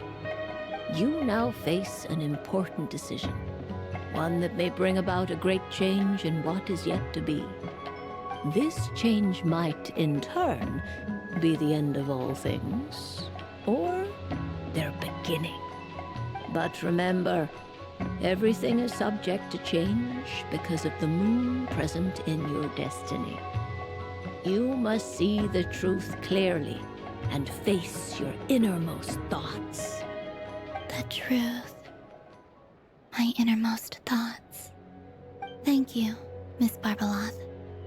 Don't mention it. Some people dislike divinations, for fear of glimpsing an ending to their story that they wish was not so. But I can see that you're different.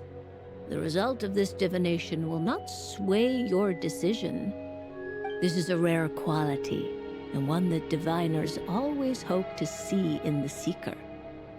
We are here merely to guide, not to exert undue influence. I understand. Go then and illuminate your future, Miss Columbina. The moonlight that shines from you now is most captivating.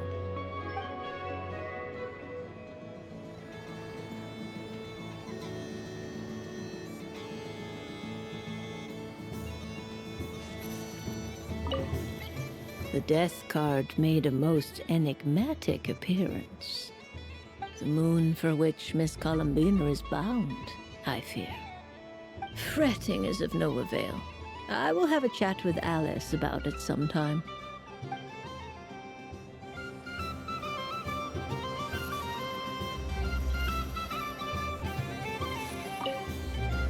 I don't suppose you'd like to play again, by any chance?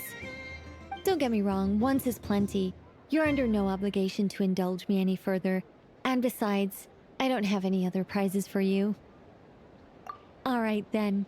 Happy Moon Prayer Night.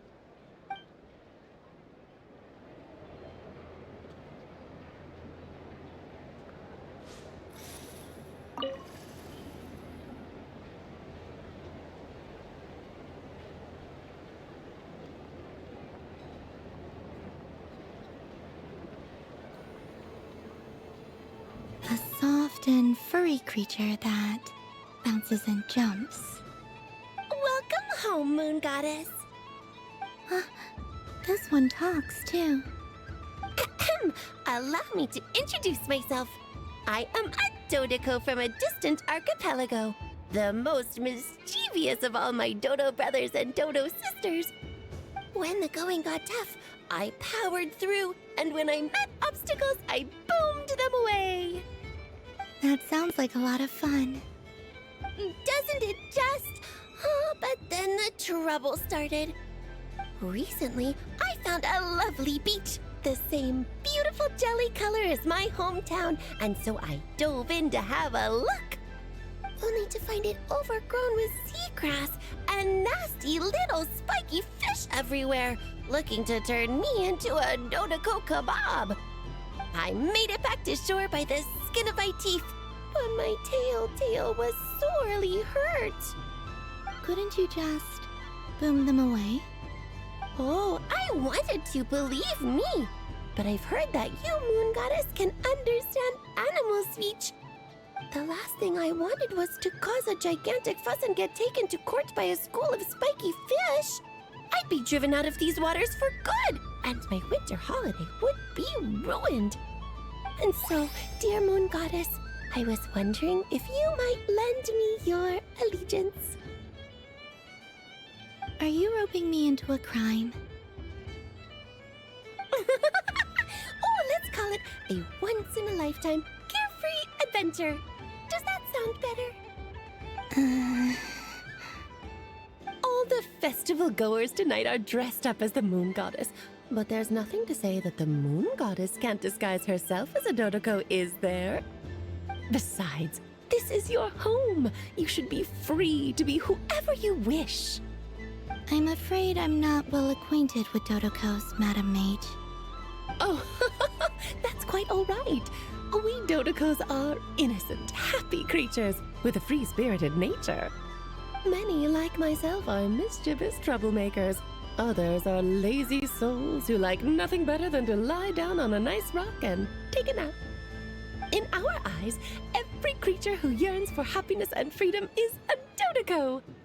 But perhaps in yours, we Dodoco are a fluffier and more mischievous breed of Kuhenki?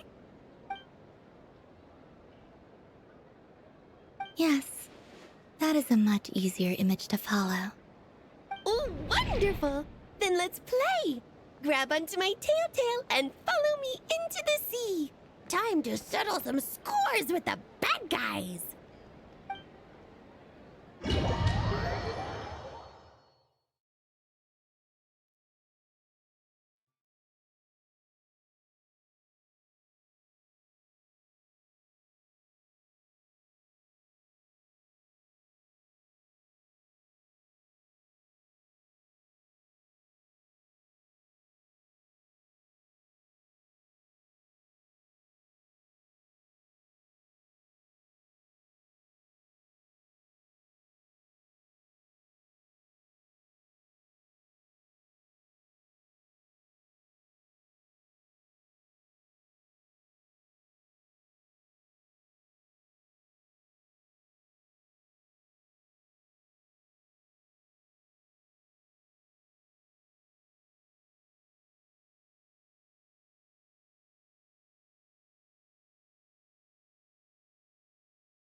remarkable talent.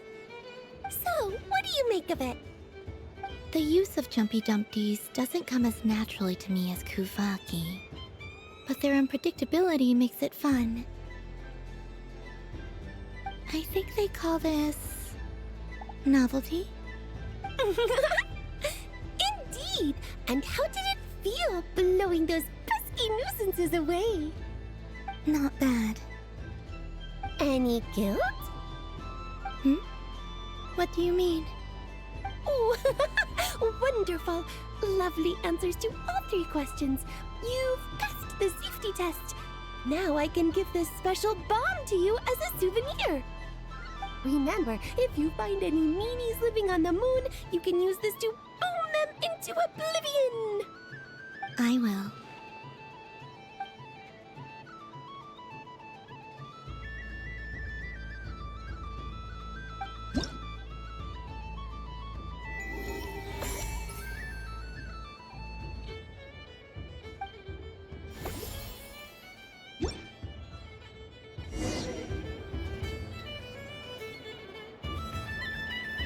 Up for another round of fish blast? Oh, I mean of bye-bye bad fishies. Of course! Feel free to come back whenever you like. There's always time for a dodo venture.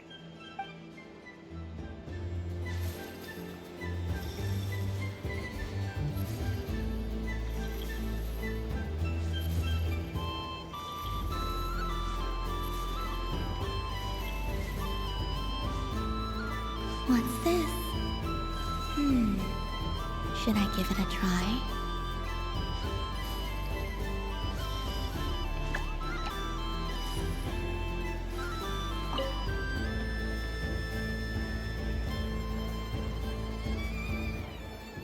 Come on, Citrus. One more round. Just one more. But my neck. It's acting up again. You should take a break. Health comes first. Yeah, don't push yourself. We'll find someone else. Hey, don't look at me. I'm the referee. What are we gonna do then? Do you need any help? Yes, we do. We need one more player for our game. All right. Could you teach me how to play? It's really simple. You just throw the dice and move by that number of tiles. First one to reach the finish line wins. Rolling a hamster means you move 1 tile. A paper frog is 2 tiles, and a flying squirrel is 3 tiles. 'Cause they go the fastest. Okay, I get it. So, we're all set? In that case, please take your places and let the game begin!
And the winner is the Moon Goddess! Congratulations!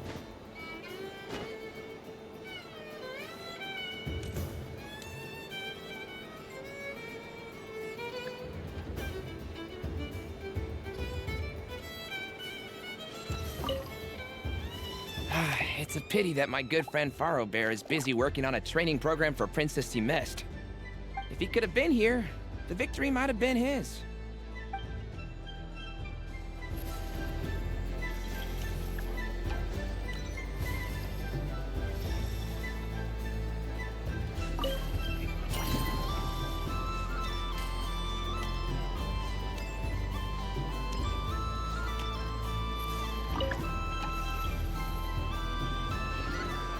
Done being a do-gooder yet? Thanks for coming here with me, Hat Guy. Are there any games you'd like to play? It's your turn to pick. I'll come with you. Why does that hamster think you've grown up? You haven't changed at all. I know you don't mean that. You're just taking the opportunity to make fun of me, aren't you? Even if you won't admit that taking some time to compose yourself is important, I can see that you're doing it in practice. Otherwise, you'd have taken off your hat and flown away by now. Looks like Albedo's socialization program has been far more useful to you than all those Vahumana textbooks.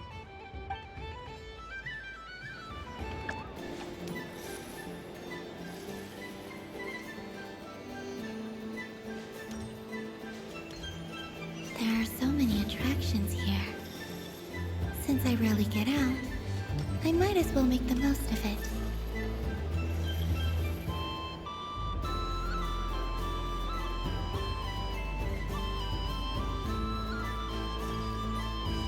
What's this? Should I give it a try?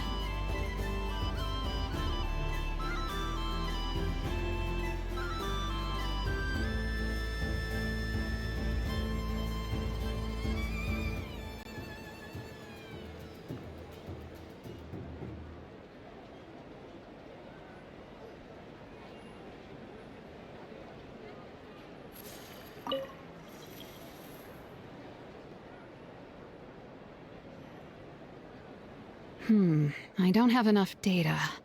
Need more samples. But who should I ask for help? Is this one of the amusements? Or is it a research project? Bit of column A, bit of column B. I'm currently running some synchronization tests on these bots. Basically, you need to press the button to help them successfully obtain the treasure. But you've got to time it right. I'll record your data, which will be used to improve the robot's accuracy. But, ma'am, I mean, Moon Goddess, don't you think you should take your eye mask off first? There's no need. I will be all right. Okay then. Whatever you're comfortable with. Great. Then let's begin.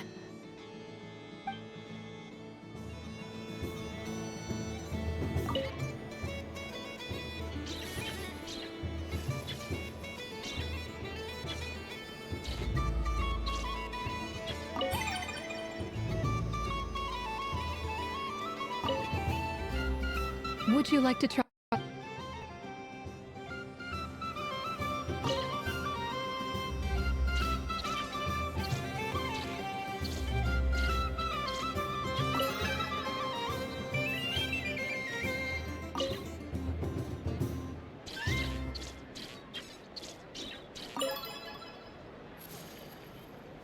Nice.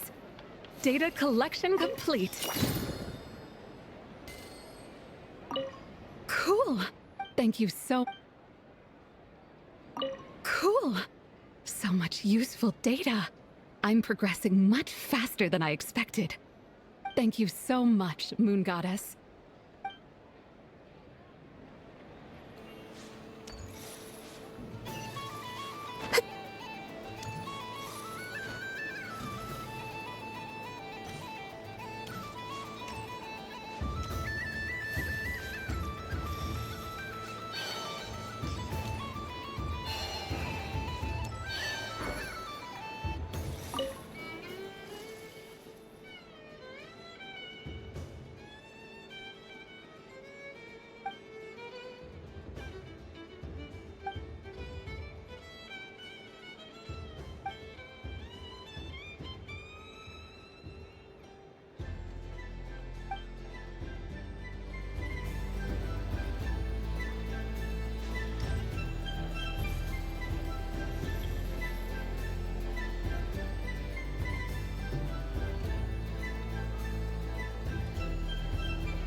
sense. How am I losing every single time? Wait, Inefa, you're cheating, aren't you? Yeah, that must be it. I am not cheating, Aino. Uh-oh, sounds like Inefa's turning into a big baloney bot. I think it's time for some serious maintenance. Moon Goddess, help me. Miss Columbina, Aino is attempting to cheat. What the? I'm not the cheater. You're the cheater. How dare you throw it back at me?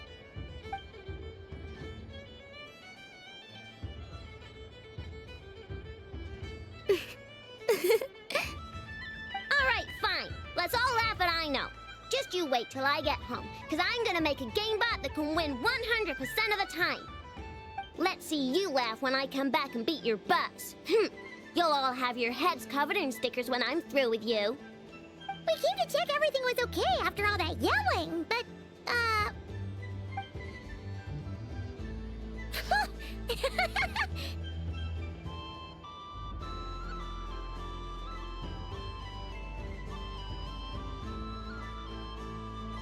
Whatever it is, it sounds like cheating is allowed. Kuhenki concentration. Each player starts with differently colored kuhenki. Each round, they draw one kuhenki from their opponent. When a player has two kuhenki of the same color, they make a pair and can be discarded. Any that can't form a pair must be kept. The round ends when a player can't form any more kuhenki pairs, and that player gets a sticker.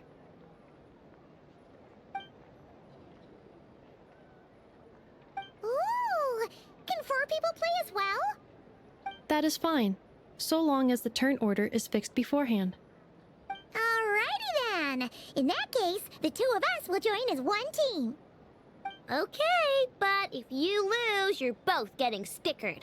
I don't want to hear any excuses. Sure. And if we win?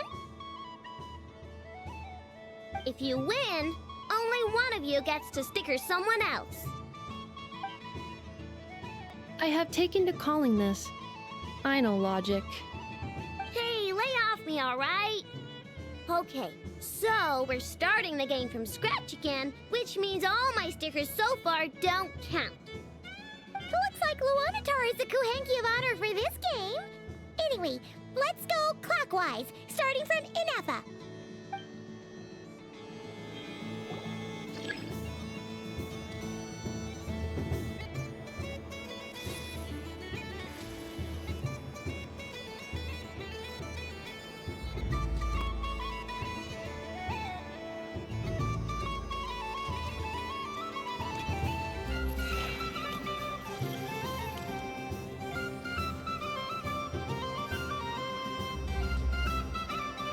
Nice! That's a pair!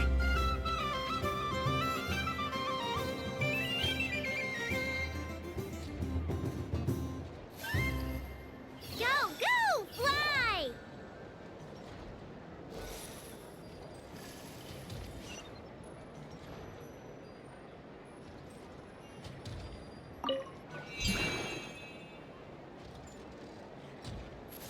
Go on.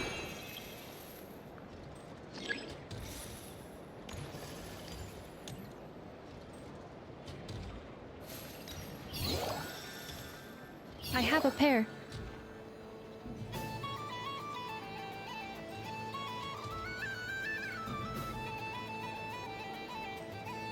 Uh-oh! We gotta pick up the pace!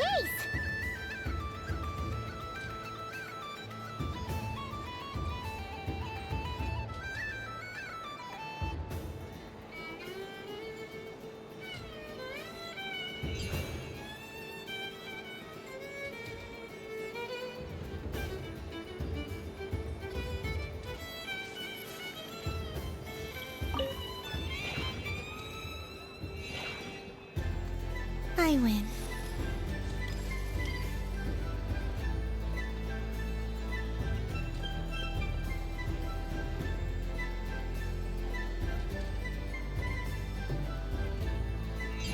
Phew, that was too close. I thought I was gonna lose. Good luck, everyone. Aw, we're out!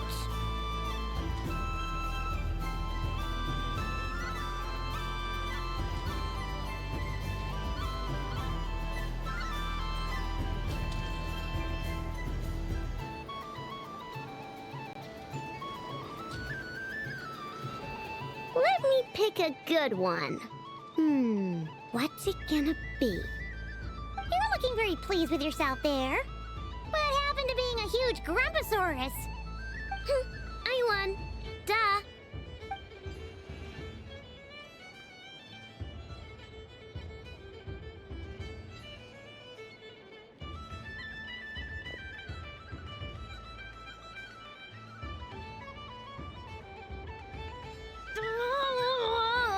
Me again? Don't fidget too much, Aino, or the sticker's going to fall off. I don't care. If it falls off, it falls off. If a pair of Kuhengi get discarded, why not a pair of stickers? Huh? Huh?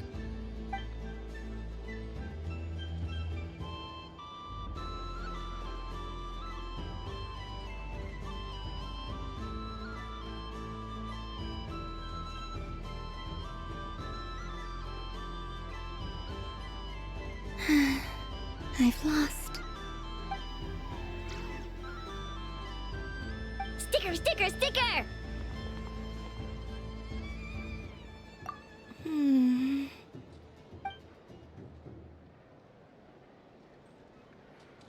Cute!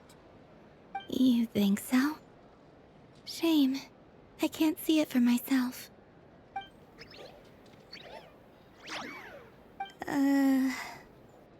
What did Luanatar say? She said it looks so cute that she wants me to lose a few more rounds.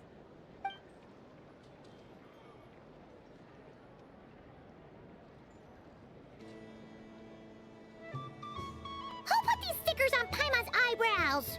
Ugh, she can barely see!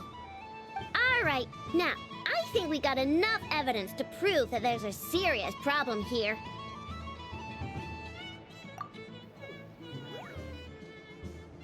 Yes, I agree as well. The culprit is... Ineffa! Culprit? What did I do? Quit acting dumb, Ineffa! You're not wriggling your way out of this one. I've been watching you. Not only did you remember whose side Luanatar started at, but every time someone drew a Kuhenki, you were logging it and calculating every last possibility.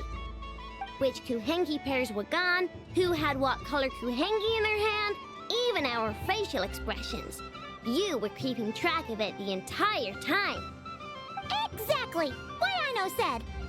Putting aside the fact that running calculations is not against the game rules, do you have any evidence to support your allegations? But that's not against the rules either. So she admits it. She certainly does. Alright, everyone grab a sticker. It's time to get Ineffa back. But... Take that!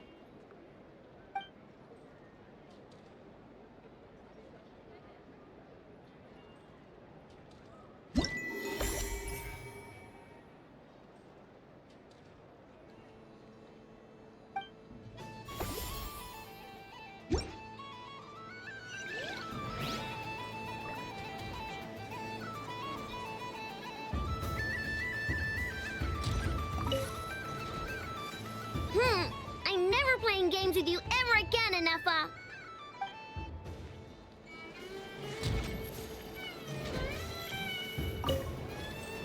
Aino is throwing a tantrum again. I believe it will take 3 Krumkakes to constitute a suitable peace offering. The robot show will now begin.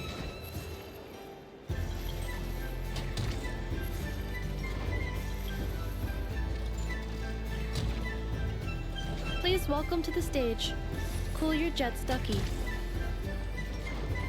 Combining precision engineering with water cooling technology, this high-performance sprinkler fires powerful, controlled balls of water for up to 14 seconds at a time, as well as providing accurate plant watering at range. It can also be used to clean those tough-to-reach areas of the house that Aino cannot get to, no matter how high she jumps. Show us what you can do, Cool Your Jets Ducky.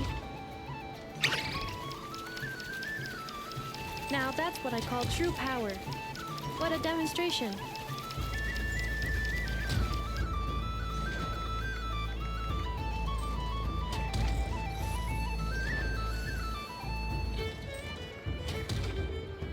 Dealing with stage waterlogging. Task complete.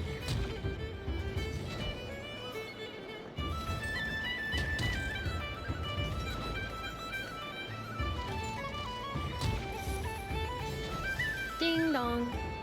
The next robot show will start in 5 minutes. We thank you for your patience. Ino is throwing a tantrum again. I believe it will take 3 crumb-kakes to constitute a suitable peace offering.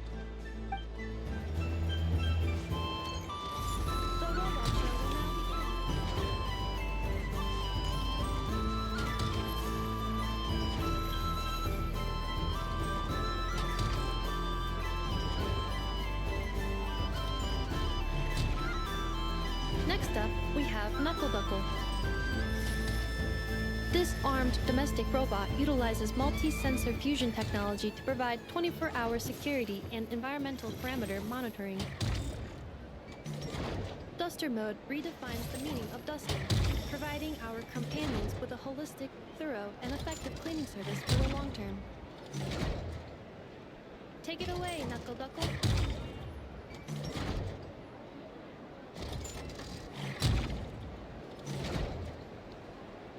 Now that's what I call true power. What a demonstration.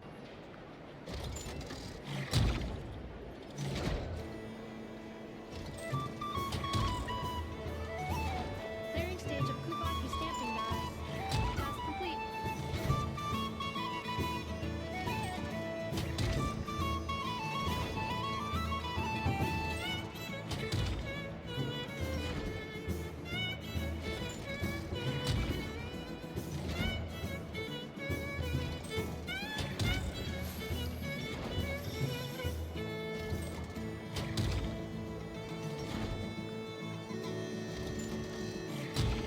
Ding dong. The next robot show will start in 5 minutes. We thank you for your patience.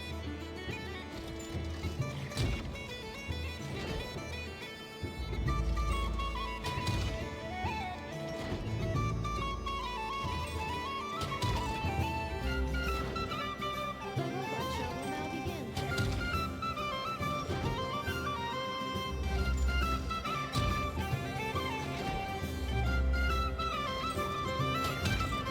Now, let's see what Crumbling 70% Sweet can do for you. This dessert-making robot fully automates the baking process with smart recipe analysis and precision temperature control. Don't miss out on Crumbclink's taste testing function, unique to the market. It is a hallmark of Ino's forward-thinking design philosophy, which places mechanical empathy at the core. Crumbclink 70% Sweet. The stage is yours.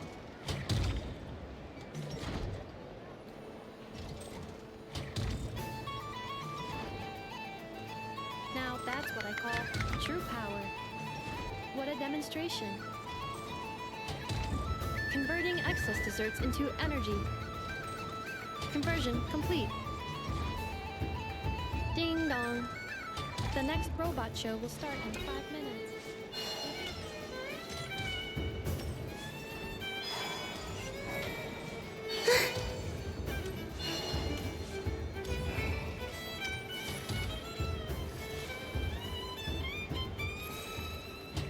The robot show will now begin.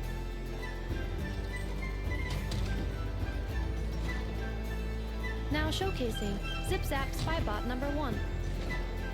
This stealth robot boasts silent propulsion and low center of gravity stabilization technology, enabling rapid infiltration into high-risk environments. For obstacle removal on a large scale, it represents an upgrade from more traditional cleaning units. However, it is not recommended for bedroom use as the spinning circular saw may cause damage to furniture. Over to you, Zip-Zap Spybot number 1. Now that's what I call true power. What a demonstration! Activating Kuvaki acceleration field. Activation complete. Ding dong. The next robot show will start in 5 minutes. We thank you for your patience.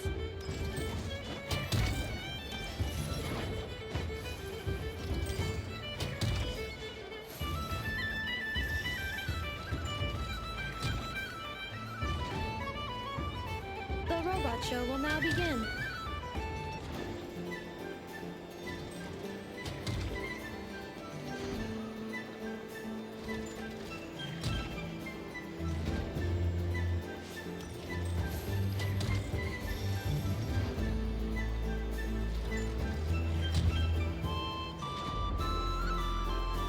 The next showcases everyone's favorite prospector bot, Char Mongo.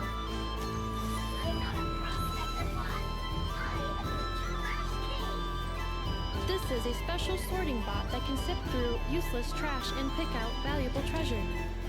Its manufacturing history remains a mystery, but Aino and I are both delighted that it has joined the craft shop family. Now, how about a demo, Chard? How about some trash to sort? There's none here. Note how it can simulate temper tantrums and respond to information in real time. Take me back to the workshop. I want to work. Now, that's what I call true power. What a demonstration. Now, syncing navigation route with Little Chard. Sync complete.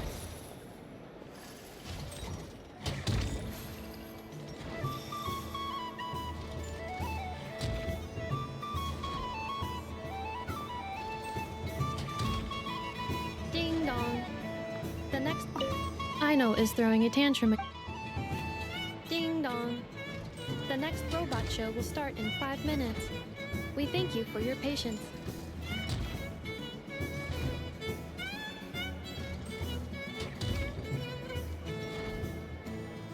The robot show will now begin.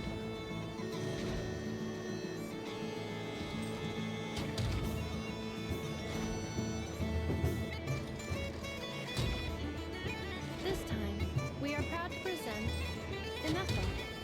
That's me. I am a multifunctional robot for domestic application, integrating smart cleaning, precision cooking, remote communication, and various other modules. When necessary, I can autonomously deploy the multi-purpose smart assistance unit, Verdita, to ensure the safety of important personnel. This includes the just-in-time pickup of candy wrappers and similar items to prevent Aino from tripping over them. You weren't supposed to mention that. Acknowledged. Proceeding to demonstration phase. We don't need a Brigida demo. Everyone's seen her already. Roger. Amending demonstration program. Moon lane detected. Kuvaki ready. Aino, let's go home. Wait! That's not what I meant!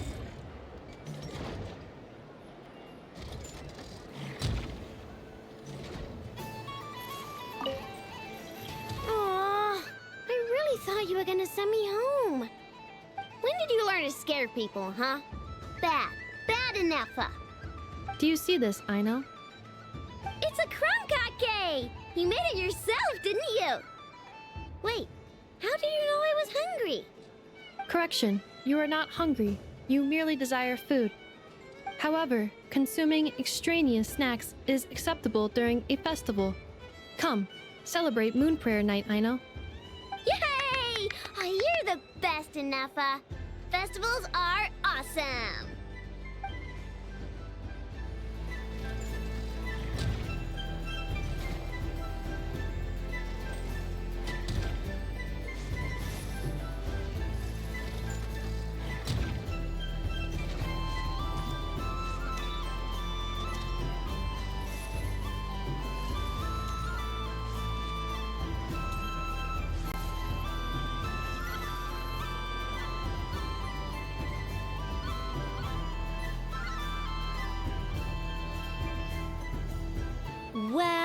Well, look who it is. I heard someone went and disappeared on us the moment we let her out of our sight. They looked all over for you. Frankly, I didn't think you'd be back for Moon Prayer Night. Were you worried about me, Sandrone? You would like that, wouldn't you? Do you even hear what you're saying? It seems to me like you disguised yourself with festive headgear, just so that you could come see me on Moon Prayer Night and make sure I'm okay. You didn't even bring Polonia with you. You? I thought you couldn't see. I cannot. but I sense the confusion of those around us rippling through the Kuvaki currents. Based on what I know about you, let me guess what you're wearing. Is it cat ears? Shut up! I'm only here to protect the Fatui's interest in this territory. Running into you was pure bad luck. Really? But you were the one who asked Arlecchino to help everyone find my name. Columbina! Ugh! Just one more word, and I'll unscrew your vocal cords.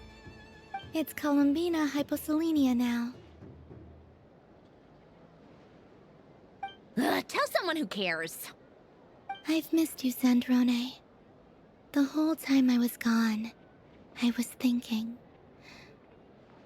I hope I get a chance to say some ugly words to you.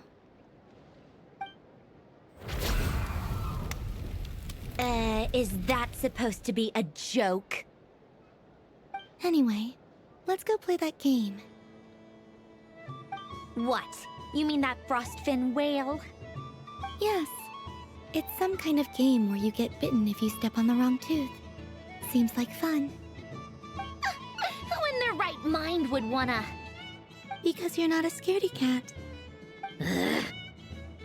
Fine! You wanna play? Let's play. Don't complain when I kick your sorry butt. Lovely. You old geezer! I'm gonna beat the pants off you! Just you watch! I almost forgot. Sandrone? What is it now? You'd better not lose, or I'm going to beat your head in. What?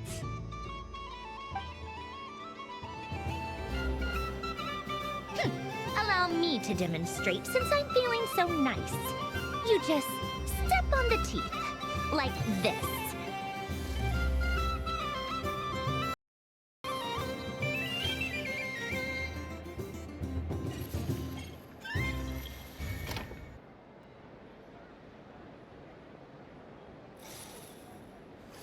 Which should I pick? I'm getting a bad feeling from this one. Sensing Kuvaki doesn't count as cheating, right? I want to switch. I'm getting a bad feeling from this one. Your turn, Sandrone.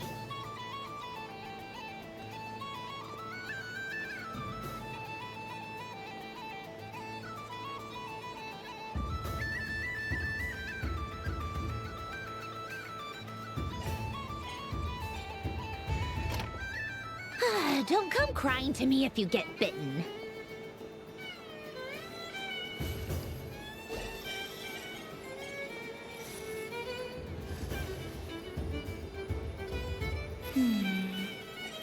I'm getting a bad feeling from this one. Sensing there are less and less teeth remaining.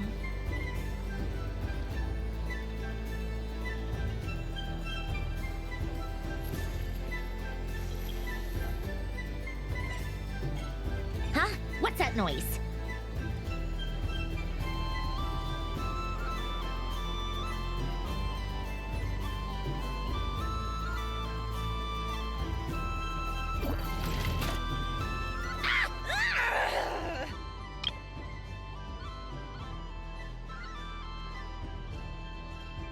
I think you might have picked a bad tooth, Sandrone. Shut it! Do you need any help? It seems like you're stuck. No! It's just a blasted toy! How is its grip this strong? Stop laughing! All right. Well, you lost. So just like I promised. Hey! What are you doing? Are you seriously? Hiya!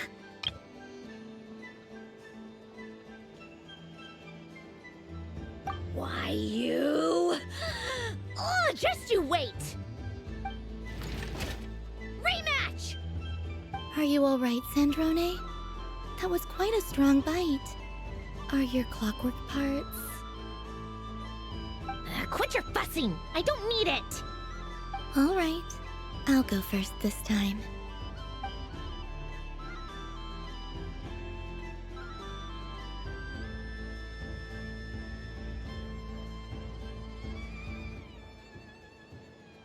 I see it now. She can sense which teeth are rigged. So I just need to avoid the same ones that she does.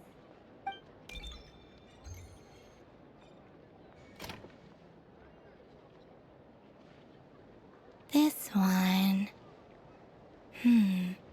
Seems fine. She avoided that one then? Now I've got you. All right, my turn.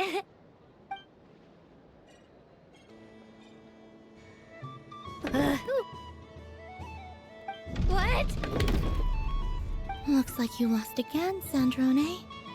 Wait! There's more than one bad tooth! Bonk.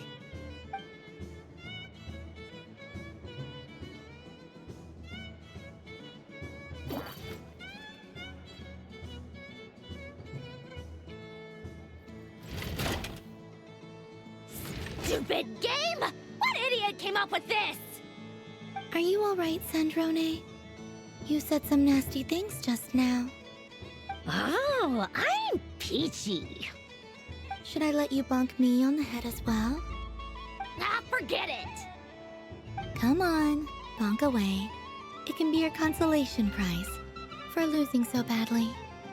I told you, forget it! Gah, you've always been so annoying.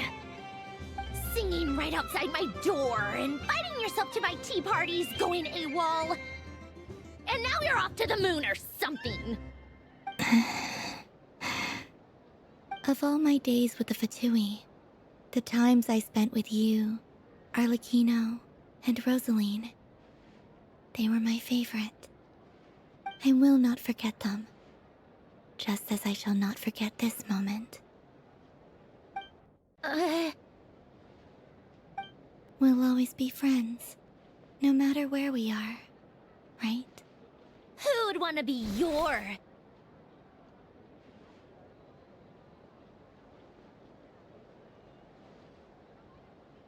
I'll miss you, Sandrone.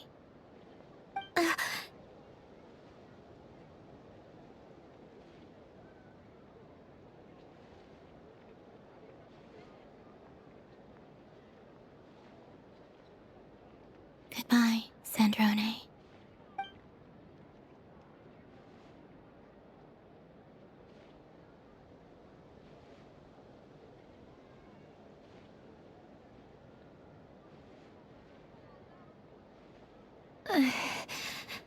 I'll miss you too, Columbina. Sorry, what was that? Ah! Ah! Yeesh! No need to freak out. What's wrong? We've been looking everywhere for you. What do you want? Oh, nice ears.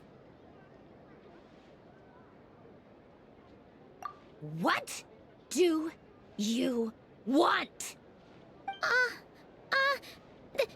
This. Huh?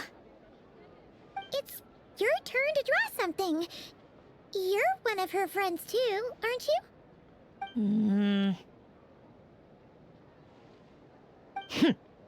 Doesn't know how lucky she is. Sorry? Nothing. I'm done. Take it.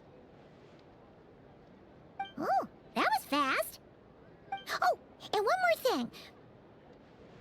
Last time we spoke, you mentioned you were interested in the Narcissan Kreuz Ordo's research, remember? There were too many people when we last met, so we didn't get the chance to do this.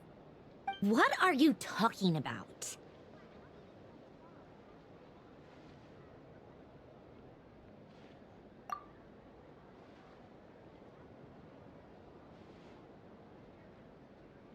This is... Oh. Alain, Renee, and Marianne. The Holy Blade. A savior's plaything.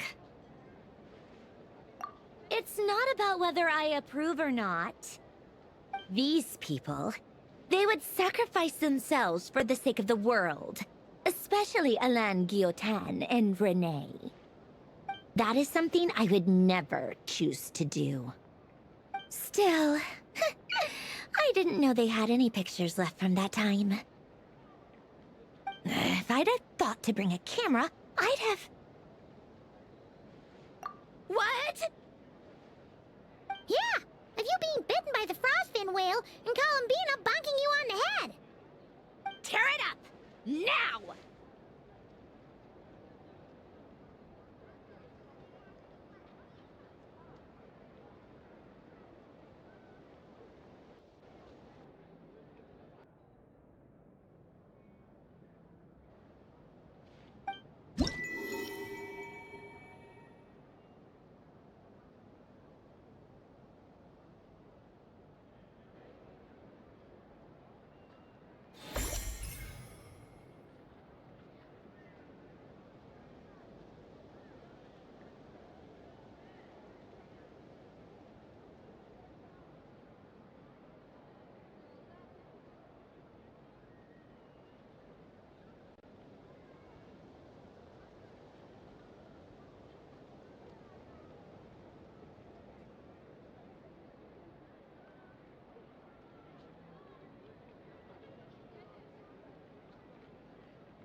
What's there to see on that moon anyway?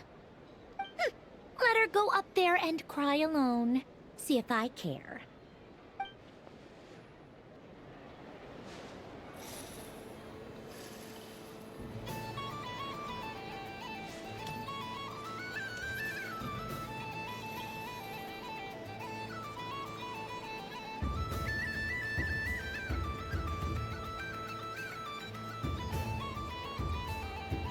What is going on over here? It looks like fun. Hold it right there! You can't run away from me, Moon Goddess. Hmm? Are you talking to me? Of course. Do you see anyone else here dressed up as the Moon Goddess besides me and you? Hey, come on! Call me by my title. Happy Moon Prayer Night, Moon Goddess. And the same to you. Anyway, there's no time to waste. Get ready for the duel of a lifetime. Duel? Meet my partner, Stacko. Come on out, Stacko!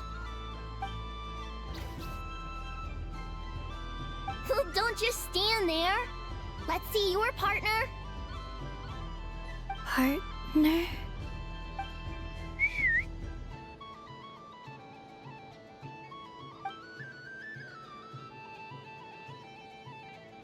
Hmm? So I need to select a partner and command them in battle. Partner. I need a partner.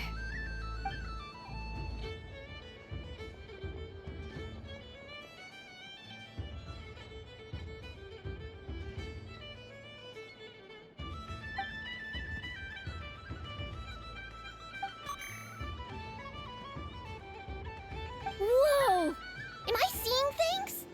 Where'd you get a Kuhenki? They're super rare. That's great. But you can only bring one partner to battle against me and Stacko. No ganging up allowed. They all look so eager to be picked. Which one should I choose?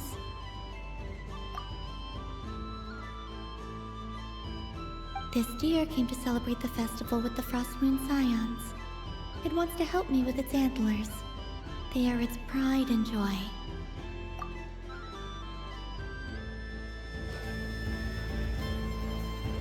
Testing! Testing! Oh, this is an emergency broadcast! An exciting battle is about to take place right here at the Nashatown Special Arena! In this corner, we have the Moon Goddess and her robot partner. And in the other, we have the Moon Goddess and her Rhymehorn deer partner. Only one Moon Goddess can be victorious in this ultimate battle of destiny. But who will it be? There's only one way to find out. Now, without further ado, let the Battle of the Moons begin! I don't care who we're up against. Stacko and I ain't gonna lose.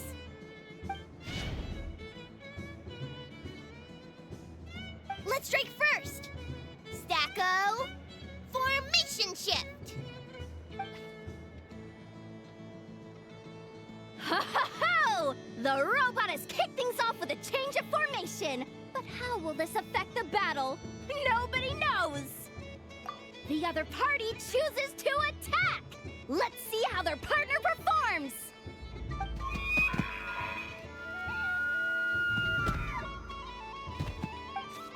Stacko! The attack lands! And if those sizzling sounds are anything to go by, it was very effective. Okay then. Stacko, maintain formation and enter your empowered state.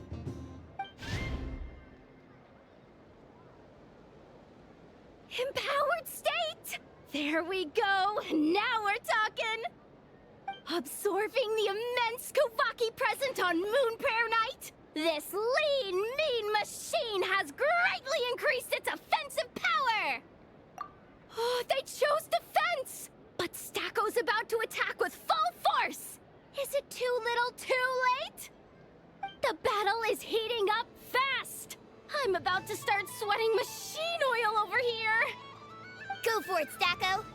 Set Kuvaki to maximum! Can their opponents withstand this blow? And what will this Moon Goddess do? Don't be afraid. Fight however you wish. What the Rhymehorn deer's antlers are glowing! It absorbs the Kuvaki from its opponent and uses that same power to deal a devastating counterattack! There goes the robot's formation! Stacko! Oh, Stacko is down for the count! Our winner is the Moon Goddess! The slightly taller one, I mean. You did your best, Stacko. I'll take you to Ainos for a checkup right away, don't you worry.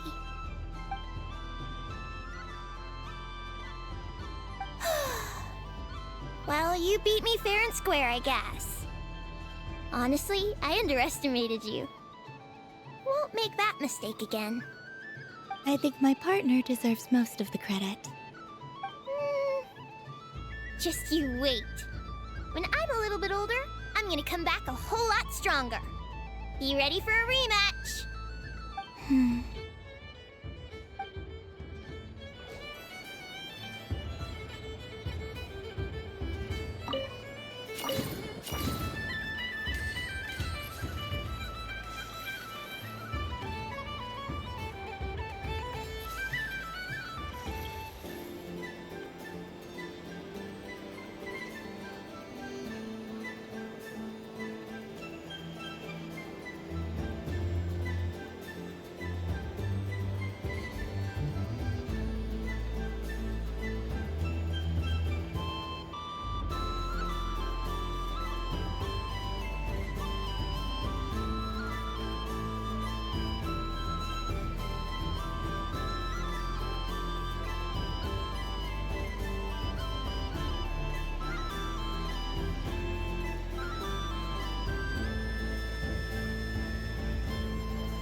lot stronger.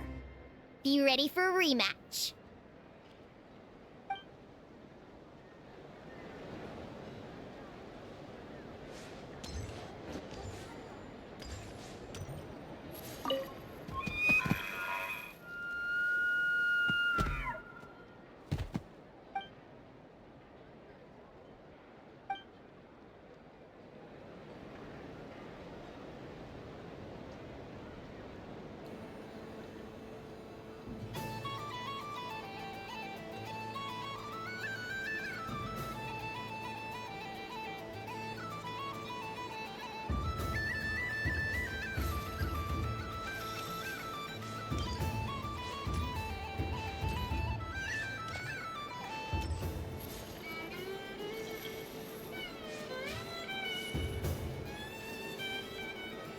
Moon Prayer Candy! Beautiful, tasty Moon Prayer Candy!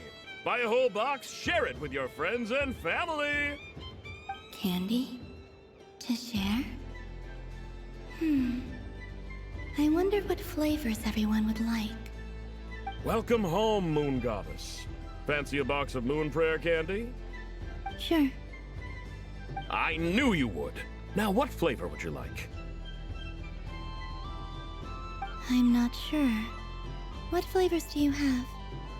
Is this for yourself or as a gift? A gift for my friends. Ah, I see. In that case, I'd recommend apple, lockaberry, or midsummerberry. Those are the most popular. Do you have nocturnal blossom flavor? Huh. I've seen couples give those as gifts before, but I did not know they were edible. No? Okay then. Moonfall silver? You did say this was for friends, right?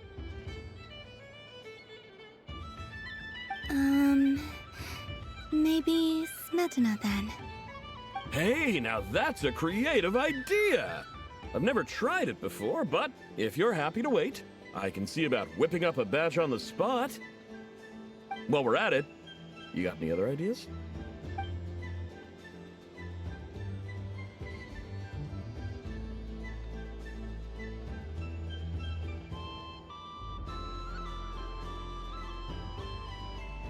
Here you go.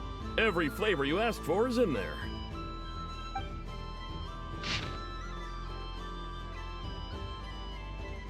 Thank you. I should be the one thanking you! You brought me a whole bunch of new business. It's like a genuine blessing from the Moon Goddess. I hope you and your friends have a lovely night.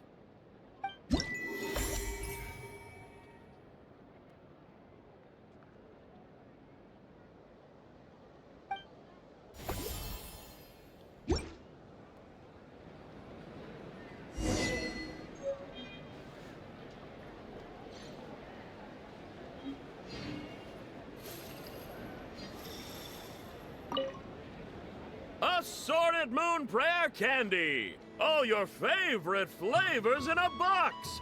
All right, kids, just line up over here.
Traveler. Hey there, Calamina! Are you done checking out the festive amusements already? Are you sure you don't want to look around some more? You might not get another opportunity like this for a while. Right now, what I'd like to do is...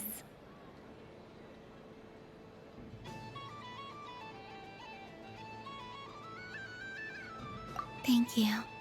But I think I've had enough fun for one night. I've made plenty of precious memories. Really? You're sure you don't want to have a little more fun out there? Yes, I am sure.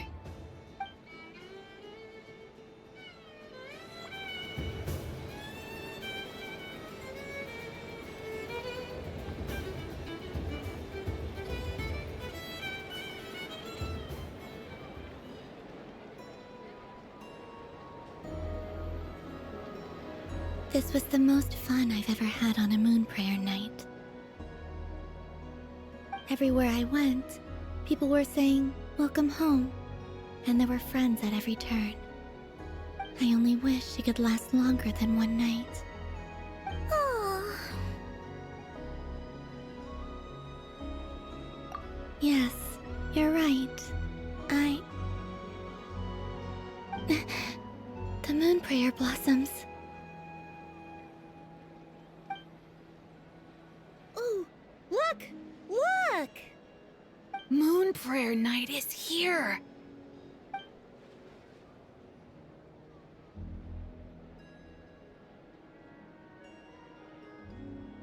The moon.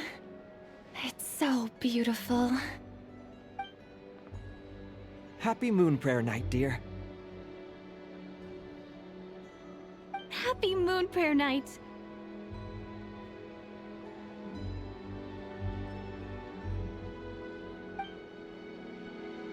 Happy Moon Prayer Night.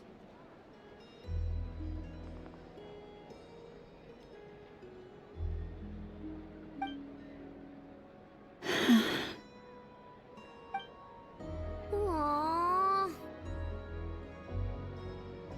Huh.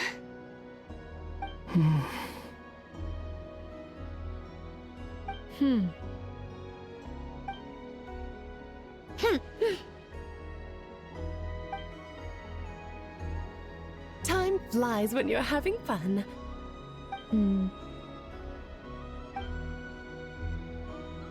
Oh. Looks like the time has come. Columbina. You'll be heading off now? Yes, to the ruins you mentioned.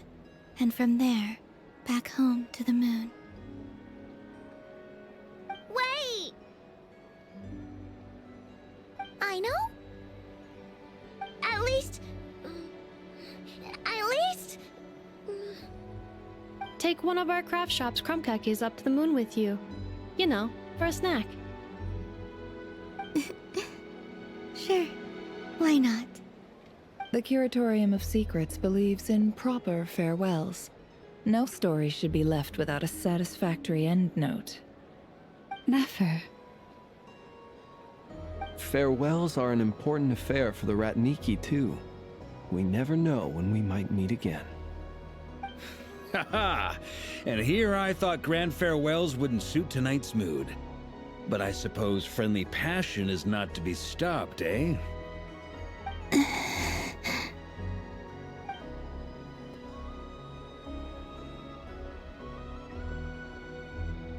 We made a little something for you, Columbina. Ta-da! What is it? A Moon Prayer Night greeting card with drawings by all of your friends.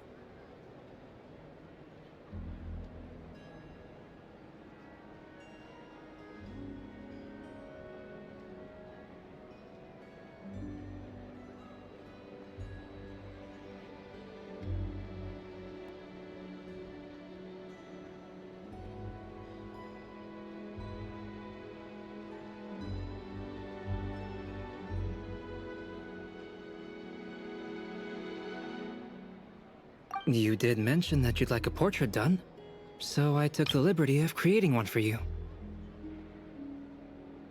I, meanwhile, did the portrait of Mr. Albedo, and Mr. Varka did the same for me. I mean, I think my work was pretty true to life, don't you think? The picture of Ashru was my doing. The two of you seem to get along rather well. Wait, was I the only one who did a full-body picture? That's so embarrassing. I did pictures of me and Anefa. I did my own portrait and one for Hat Guy. Plus, there's the two mages, Arlecchino and Sandrone. So, if you ever miss us, just flip the card open and we'll all be right there with you. I don't know what to say. Thank you so much, everyone. This whole moon prayer night was more than I could have ever asked for. It is the greatest gift I have ever received. Llama, I figured it out. Figured what out? Remember how the Frost Moon Scions used to use milk as invisible ink to write hidden messages? That was a very long time ago. Oh, are you saying? Yes. When I miss you all, I shall use moonlight in the same way, to write words that only you can see upon the moon itself. Wow, that sounds lovely. Quite. But how will we see them? Simply open your windows on nights when the moon shines bright, and the moonlight will naturally flow towards the words I have written. That sounds most fitting indeed. Very true to form. I'll try to write them in places that won't disturb your sleep. I, for one, would sleep all the better for having read one of your messages before settling down for the night. Exactly. So don't worry about disturbing anyone's sleep. Just promise you'll write to let us know you're okay, all right? All right. I promise.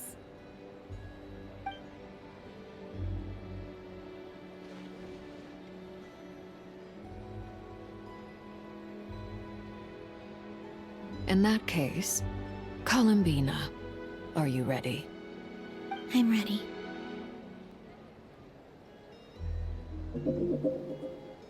Very well. Let's go.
In just a few moments, I will be gone.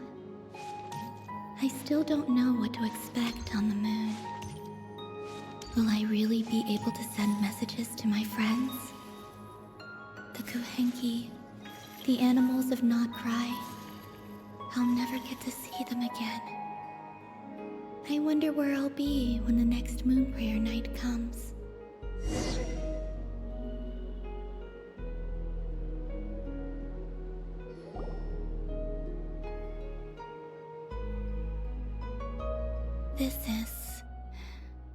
This is where the people of Hyperborea used to communicate with the moons.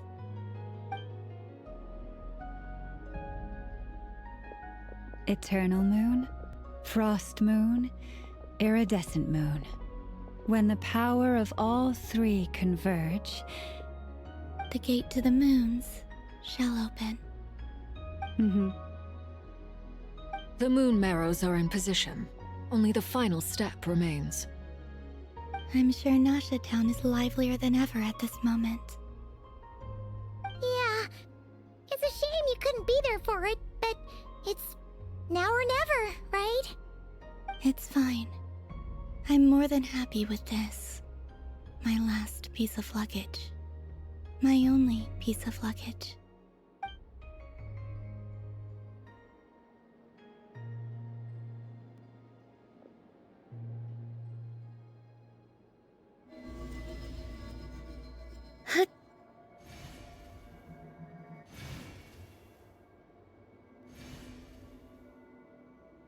I can already feel the moon calling to me.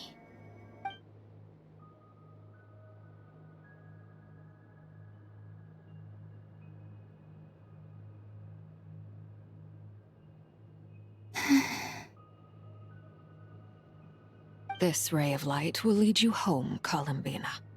From now on, we will at last have a reason to pray to the true moon. Columbina. Yes? I'm listening.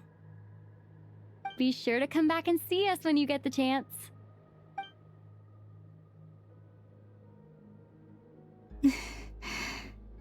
Of course.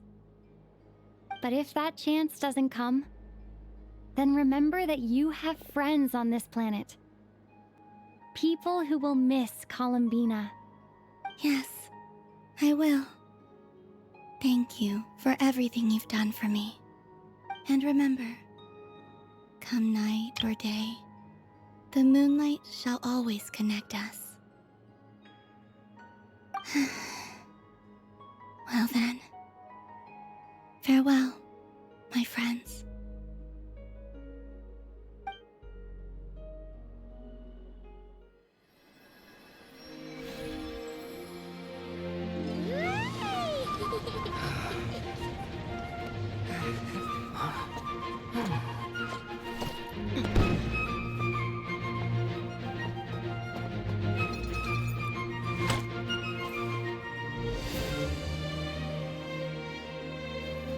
Thank you. This was my happiest night in Teyvat. Farewell, Columbina.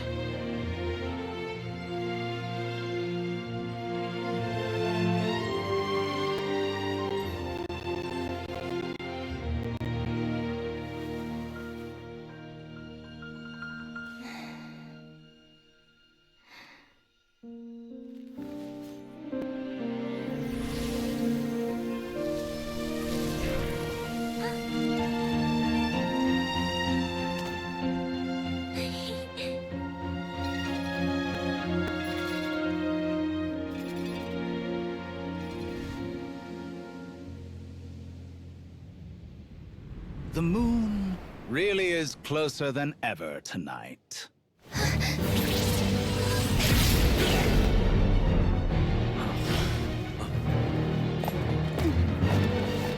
Columbina.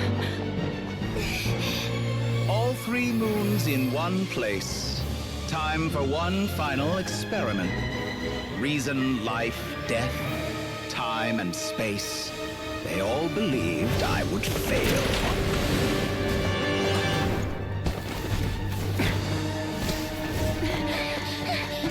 How could this happen?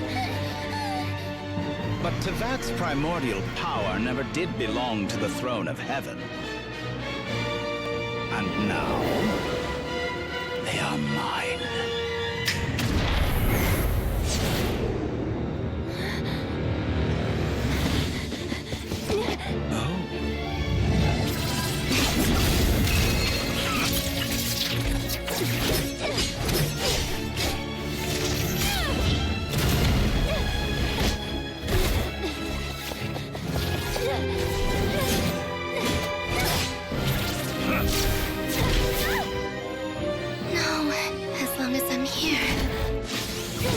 Is free to wield the Three Moons' power.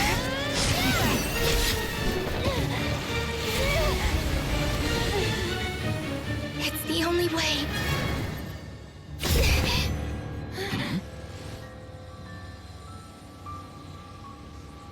I guess I won't be going home today. Columbina! No!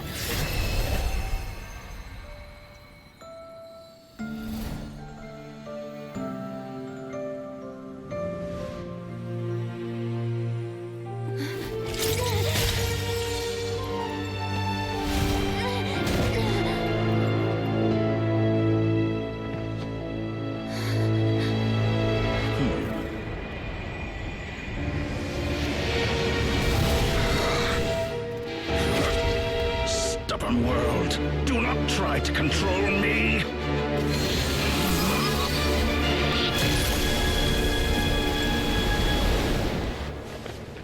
Columbina.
Are you all right? Do your wounds still hurt? I had someone prepare a little medicine that could prove effective. Take it if you need to. In that case, let me relate the contents of the call we made to Alice after the incident occurred. That Dottore is a crafty one. He distracted the Hexenzirkel by creating a huge fuss at Tevat's borders. I'd assumed that the cause was an abyssal intrusion from the outside world, which in fairness is a rather common occurrence. But after learning that you managed to influence the phantoms in Nodcry, I realized that perhaps this interference could have come from within Tevat instead. But we weren't able to change their fates. True, you couldn't change how their stories ended, but you did build some variables around yourself. Variables? Yes. Things you heard that you could not otherwise have learned, ideas that would otherwise have never crossed your mind. All these things are variables. Of course, most variables usually pale into insignificance with the myriad of possibilities floating around. but the moment you start treating them as building blocks and intentionally stacking them, that changes things. That's what Dottore did, and it's how he created the necessary conditions so that when you activated the portal tonight, it played right into his plan. However, we have no way of knowing exactly what he did. Yeah, we also need to ascertain Columbina's status. And that about sums it up. As I suspected, Dottore has disappeared completely. If it's any consolation, he wasn't able to control Columbina as he might have wished to. Oh no! What? She did what? All we saw was Dottore appeared and used some kind of power. The next thing we knew, he and Columbina were gone and you were falling into the sea.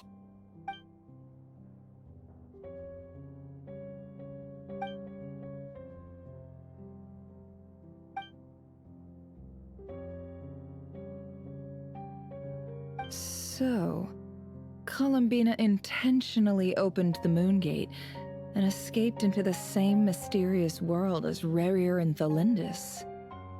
Sounds like bad news. Seen in that way, the trilunar syzygy and Rerir's emergence, Dottore might have been pulling the strings in both cases. According to Miss Alice, he is attempting to transcend his destiny and finish an experiment that only a god might complete. An utter lunatic. Wait a sec, where's Hat Guy? Seems like he'd want to be here for this. He took off with the Dodo communication device after we spoke to Alice. He said he had a hunch that he wanted to investigate by himself. The look on his face was terrifying. I've never seen him like that before.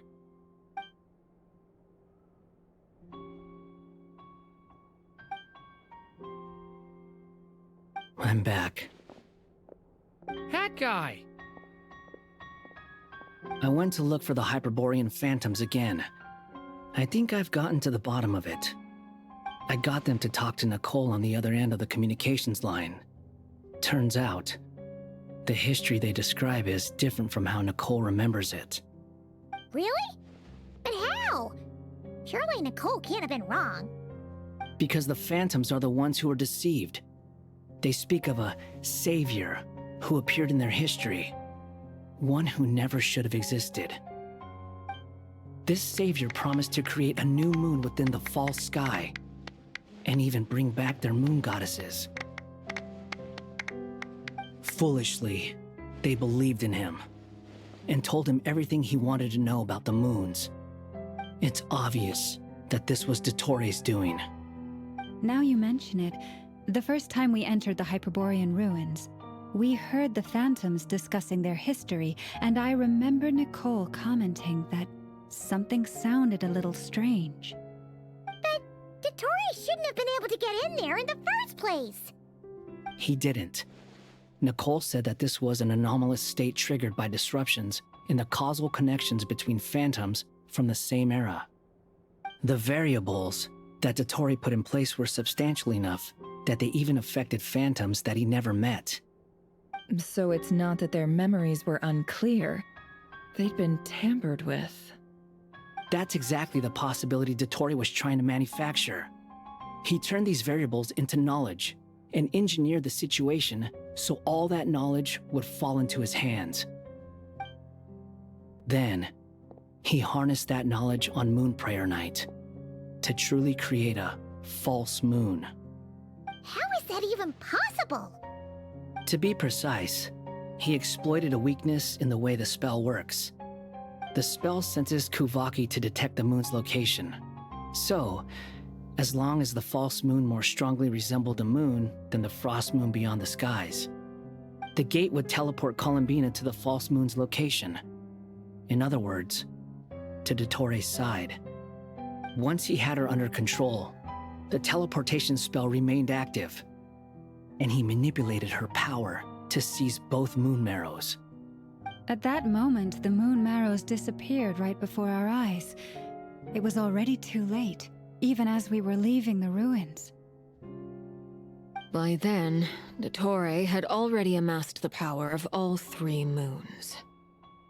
So, where does that leave us? What do we do now? I'd certainly like to know what Her Majesty thinks, now that the concerns I expressed to her have come to pass. But we cannot simply sit and wait for her to decide the matter. And in any case, it is not the Fatui Harbinger Damselette who sees us as her friends, but rather Columbina Hyposelenia. If, even in such extreme circumstances, Her Majesty will not lift the prohibition on Harbingers drawing steel against one another, then I will do as my heart demands. I will fight as Peruware instead. Oh, Arlecchino! Time is short, so I'll make the first move.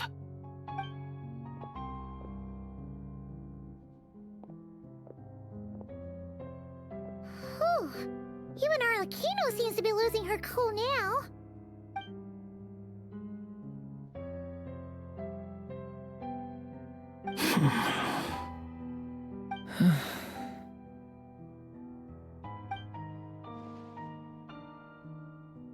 All right. Lose those dejected looks for a moment and let me get a word in. It looks bad, I won't lie. Very bad, in fact. So Dottori's pulled some real dirty tricks to gain the upper hand. For now. And yeah, it's to the point where even the mages say that his variables have affected destiny. I'm not so sure, though. Many have told me that Tevat's destiny is fixed, and that does appear to be the case. Well, what makes Dottori so sure he'll be the exception? And since he was able to stack these variables up, who's to say we can't do the same? You of all people should not be discouraged, traveler from afar. This isn't over yet. And you're not alone in that. Everyone here does, whether they've spoken thus far or not. But none of us are the type to sit back and wait for the sun to shine again. That's exactly how a knight should roll. If they knock you down, you get back up and get back in it. Don't forget, Honorary Knight, you're a legitimate member of Mondstadt too. Burke is right. This is far from over. Dottori's already way overdue a butt-kicking given his past shenanigans. And after this, he's earned himself a double dose. That's what I'm talking about. How's everyone else feeling? I'll use Kuvaki to investigate Columbina's whereabouts. I am not ready to give up either. Leave the intel gathering to me. Whatever happens within Nodcry's borders, when the Curatorium of Secrets wants to be in the know, we always find a way. Aino and I will do all we can to support you. We will attempt to reverse engineer Dottori's actions and seek a breakthrough that way. Alice and Nicole are busy dealing with an emergency at Tevat's borders, so they can't return just yet. But they're both very angry about this. They've asked Albedo and me to act on the Hexenzirkel's behalf and do everything in our power to fight back against Dottori. Are you ready then? We're going to have to conduct a lot of research, even in the early stages. I'll do my best. As for me, I'm pretty familiar with Dottori's way of doing things, so I can try to predict his next move. I'll help with your investigation. Nice! Looks like we have our basic division of labor. I'll get in touch with Flints and Itlua, get them to have a chat with their Starshiner. It couldn't hurt to bring the Lightkeepers on board as well. At the same time, I'll pass on instructions to the Knights present in Nodcry to assist the Lightkeepers and other organizations in ensuring the safety of those living here.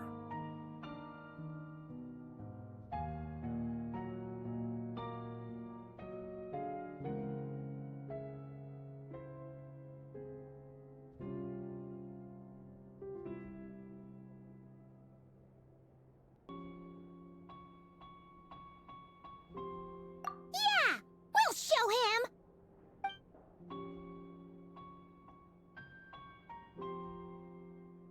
That's it then. Good luck, everyone.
I never thought that Columbina would become my real name.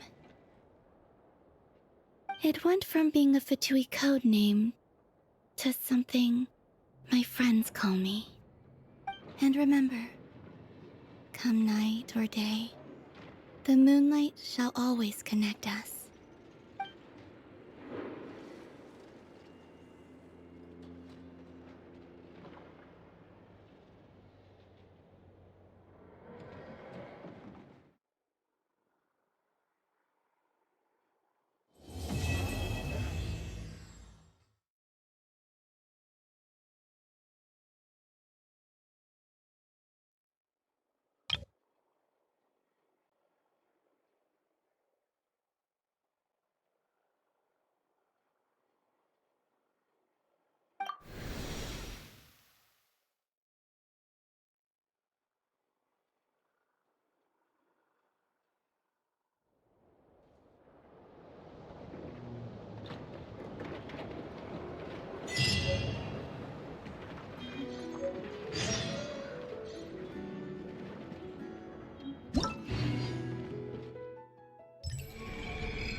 It's about time we headed over to the Curatorium of Secrets.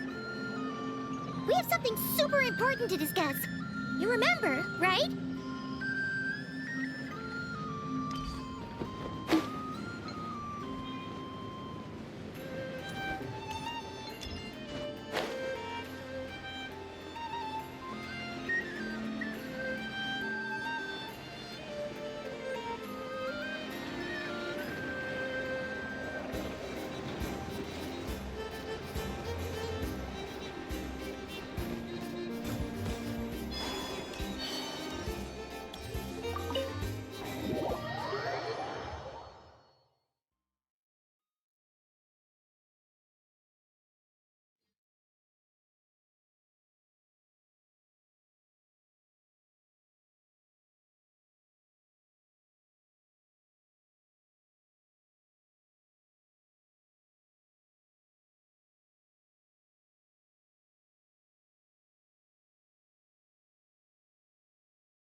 Looks like the gang's all here! Yep, all ready. How about you two? Green and good to go? Paimon's ready! Great, let's get rolling then. Great. Well, first things first. Wait. Someone's here. We heard your footsteps. Although... You've been here for a while now. I take it you followed the Traveler, but I don't sense any ill intent in you. Come on.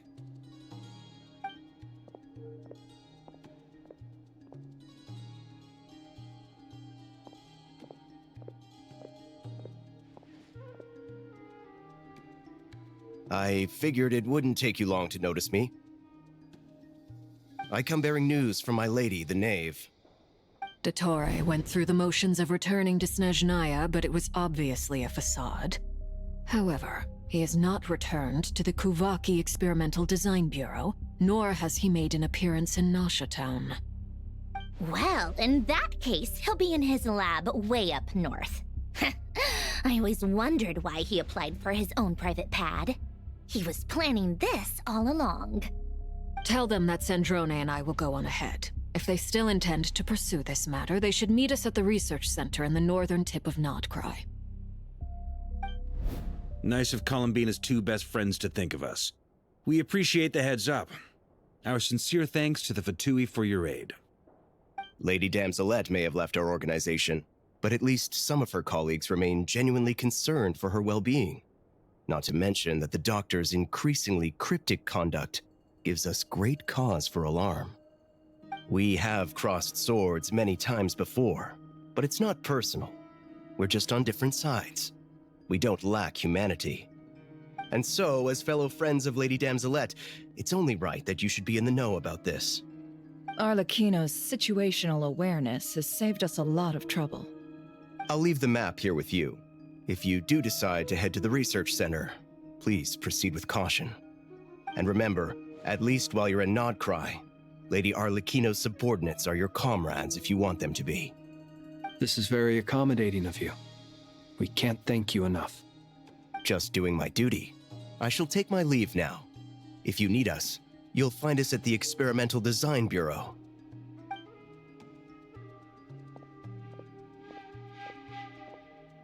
So, the Doctors left the Experimental Design Bureau and headed to some research center up north. Marionette seems to think he's been planning this for a long time. But when did it start? Before he even arrived in Nodcry? It seems his loyalty to the Tsaritsa is lip service at most. Behind the scenes, he may even be working against her. Whatever his motives, we know that he's decisive and incredibly ruthless. Facing him unprepared would be a recipe for disaster. At this stage, it's difficult to predict his next steps. I suggest we split into 2 groups. We need some people to stay behind and guard Nasha Town. Well, as much as I'd love to help, infiltrating research labs isn't really my area of expertise. But at least take Cool Your Jet's Ducky with you. It should be some help during the battle. And as for Miss Inefa, I suppose you will stay to protect Miss Aino? Detecting operational logic. Protect Aino. Priority. High. Just in case, Servarka, I think it would be best if you stayed behind as well. You can leave the research center to us. I mean, I would have said the Knight of Berea should probably be out on the front line, but okay, fine. Leave Nasha Town to me. Be careful out there, okay? If things get out of hand, fall back right away. Yehodo will be on hand to assist you. In my absence, she can handle any intel gathering work. You got it, boss. You guys make sure to get back here in one piece, all right? We will. Things are moving fast. We'd better head off soon if we hope to keep pace. So, it's infiltrate a secret research facility, or...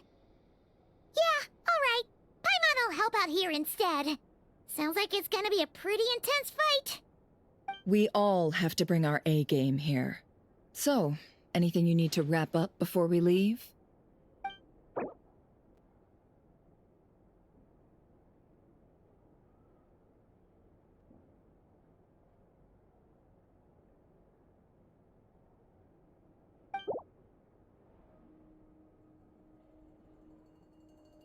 Then you'd better get going.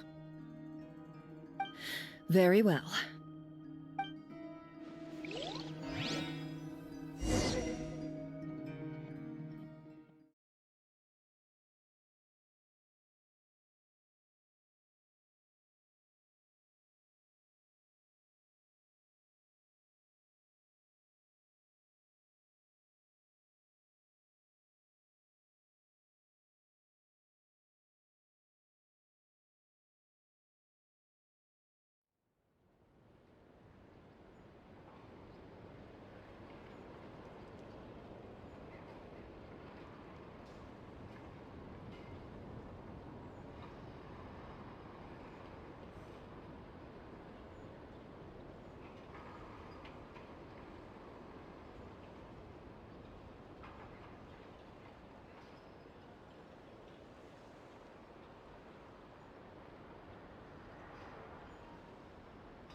All these broken machines on the ground. Someone got here before us. Could it be Arlecchino and Sandrone?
That's quite a welcome party.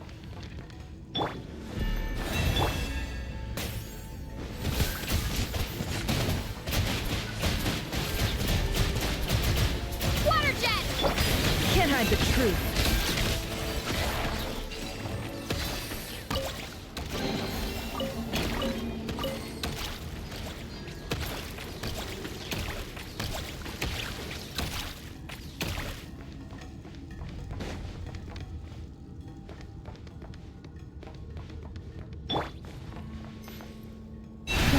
Protect us.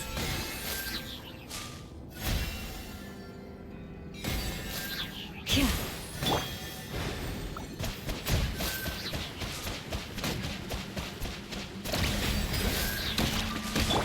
It all adds up.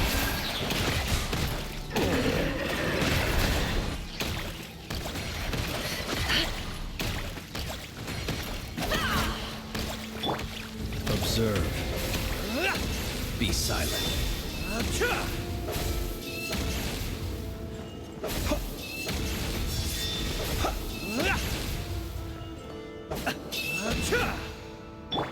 Leave this place.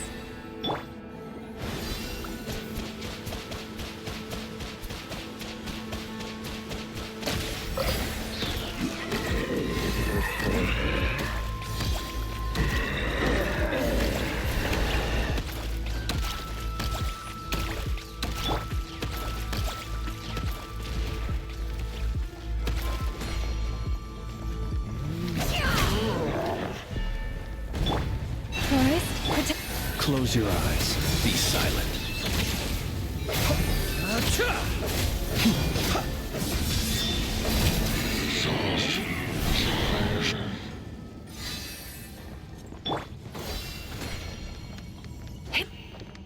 Get back! I said get back! Do you hear me?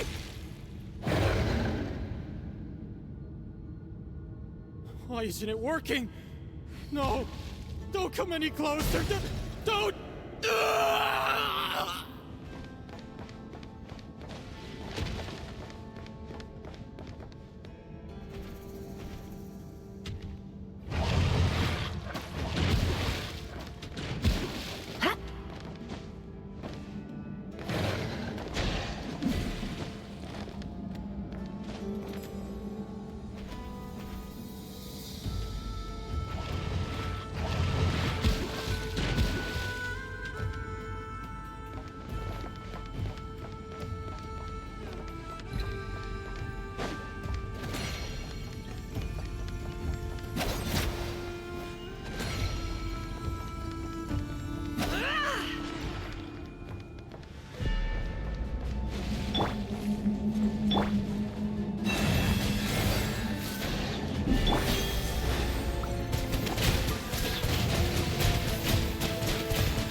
No more lies.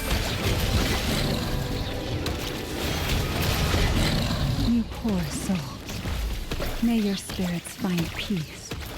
Grab that key on the ground. We'll probably need it at some point.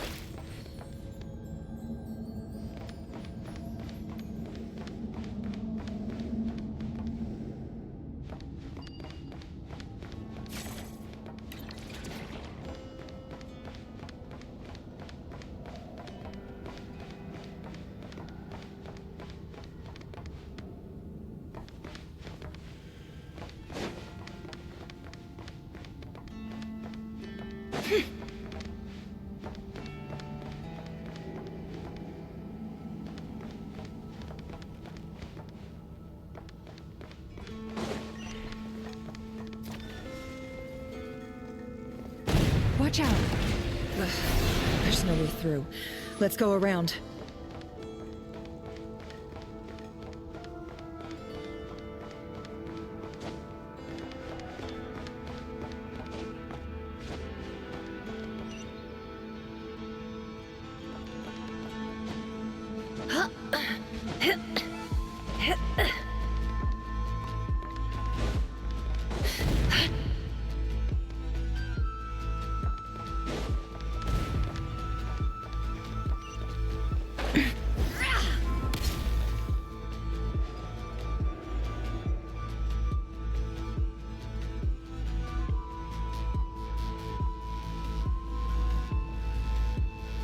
What the? Trespassers? Here? What's wrong with you people? We're looking for the doctor, and we understand he might be here. I see you're fleeing the facility. You looking to settle a score with the doctor? Good luck with that. I don't think you have many chances left. Perhaps. But you might have a chance to live if you start talking. 2 other Harbingers had the same idea as you. They're already inside. But what good is it gonna do? The doctor wouldn't do something like this unprepared. Seems to me that you're not too thrilled about being his subordinate. Also, is it just me, or do I sense monsters nearby? If you'd prefer their company to ours, that can easily be arranged. We need to know what the doctor is up to. Please, if you know anything at all, tell me. This is about more than us versus the doctor. His actions could have consequences for all of Nodcry. And perhaps even your homeland, Snezhnaya.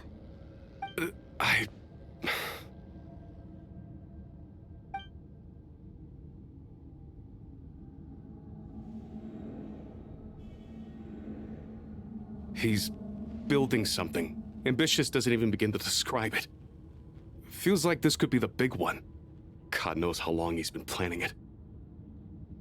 A while back, he told us he'd be returning to Snezhnaya. We weren't expecting him back so soon. This time he brought some gemstones with him, or something. 2 of them. The moon marrow spheres.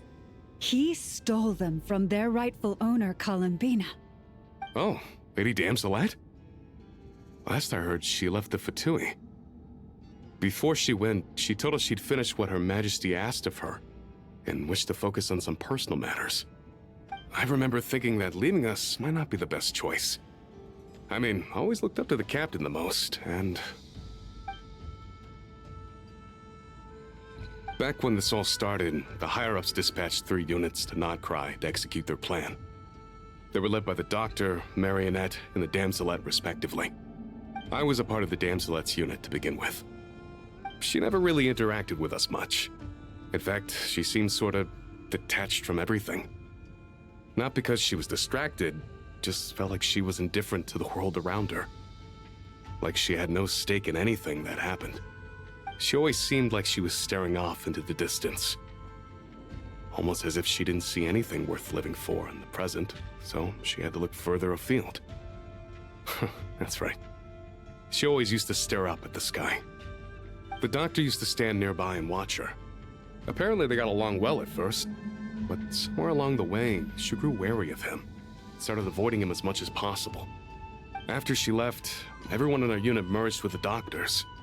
He's similarly indifferent to the world, except when it comes to the moons. He seems to have big plans for them.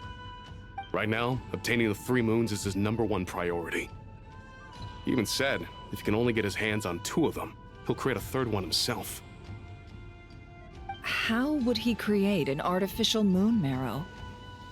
Maybe the knowledge he gained from the Hyperborean phantoms has something to do with it.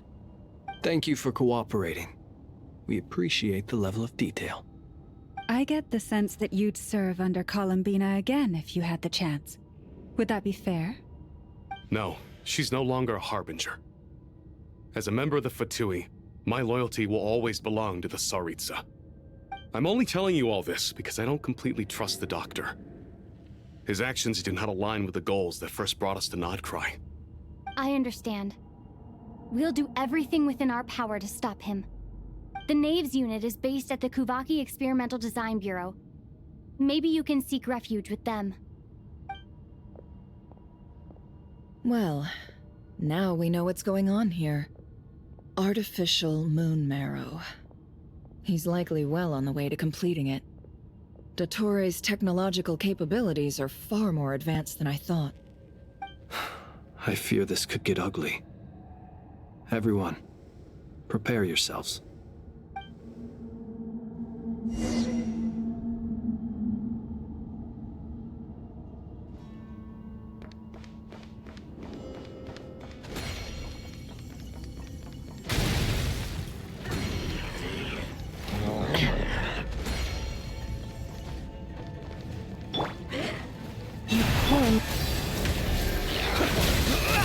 Close your eyes. To dust. Be silent. Do you fear the dark?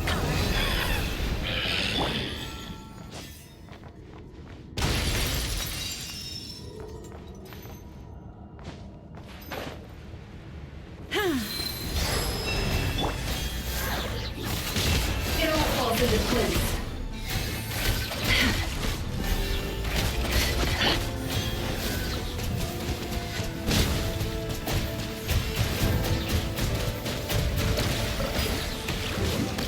Close your eyes. Be silent.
Yeah.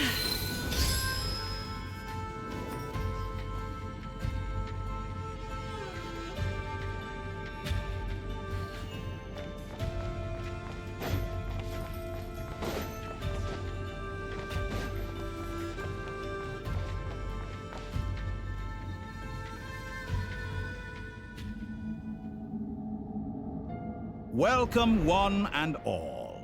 I've been expecting you. I hope my humble research facility is to your liking.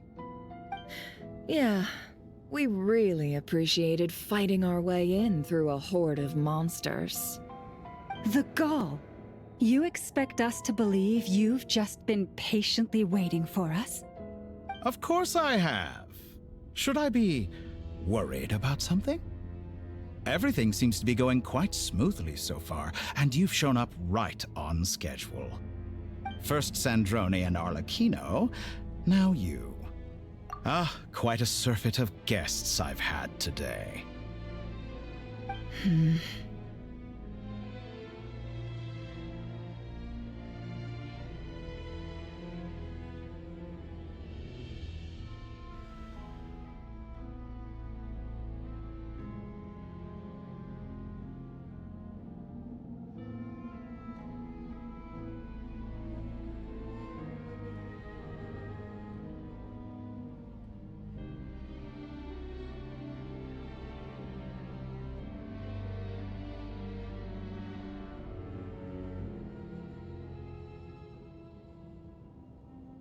If you were looking for them, I should probably mention that Arlecchino disappeared as soon as she entered the facility.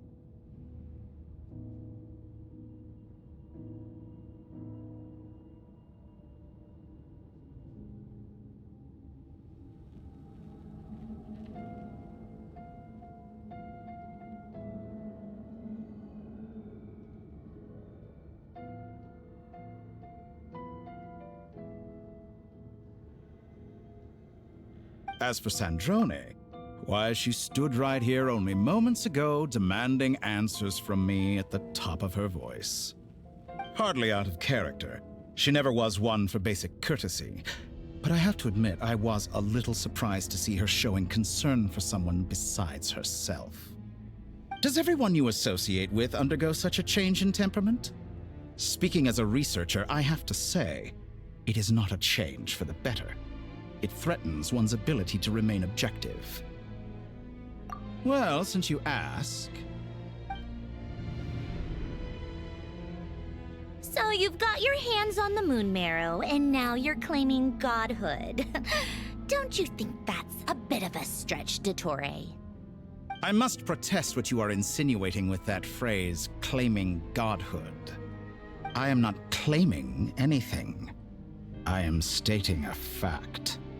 You're a researcher. I'm sure you appreciate the distinction between the two. Huh? Wait, you really think you're all that? You'll excuse me if I'm not being a polite little lady for you. We're colleagues. We both know what kind of person you are.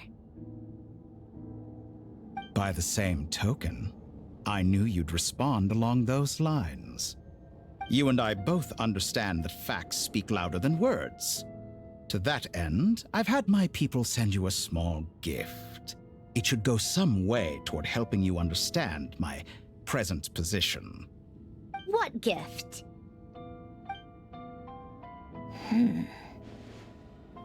Where have all your troops gone? Who knows? Perhaps they are already marching toward a new world, following in the footsteps of an unknown god. As vulgar and arrogant as you may be, dear Sandrone, I have no intention of taking out my displeasure on your subordinates. They will enjoy equal rights to my own. You sent your people to the Experimental Design Bureau? That's the Tsaritsa's property. Yes, and I am very mindful of Her Majesty's instructions. But you know full well that they do not conflict with my present goals.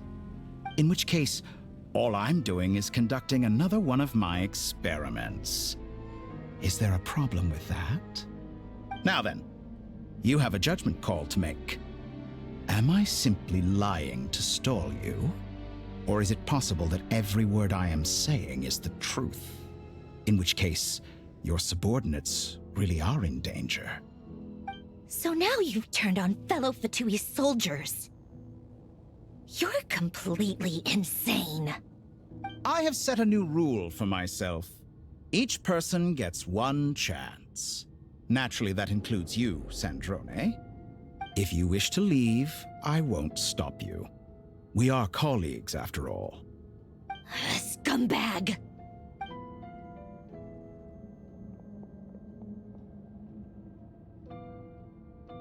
Still, I hadn't counted on Sandrone sparing any thought for the people of this world. Shame. I always found her self-centeredness to be one of her few better qualities. How can she ever hope to achieve greatness when she's so obsessed with protecting her little design bureau? It's more than a little disingenuous to speak of achieving greatness while taking hostages. Or does honor no longer mean anything to you? Honor? I have the marrow of 2 moons in my possession and will soon complete the construction of a 3rd. I will be the god of a new world. And you speak to me of honor? How charmingly naive. Those are sacred relics. You do not deserve them. In my view, many in this world do not deserve to be alive. And yet, I mercifully permit them to go on living, do I not? You'll come to regret your actions. Will I now? Let's see if you can make me.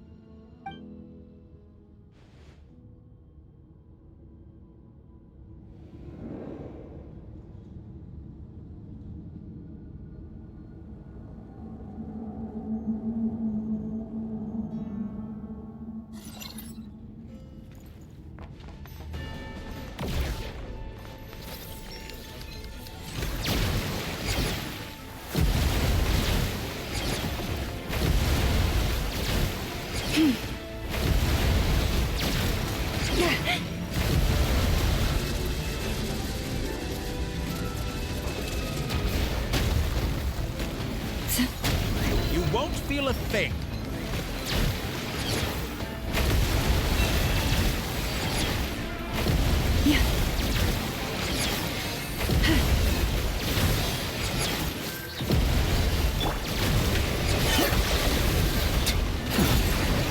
The night.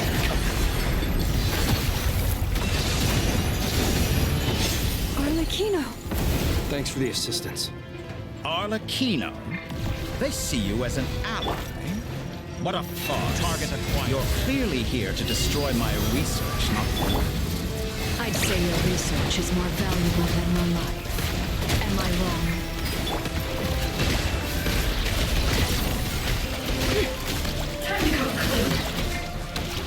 Shatter like a The reflection. mystery unravels. Leave this place.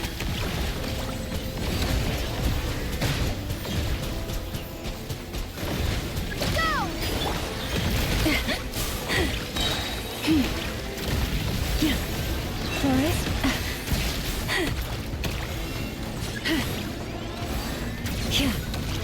With one heart, we Is this pray. all it takes to tire you? Can't hide the truth.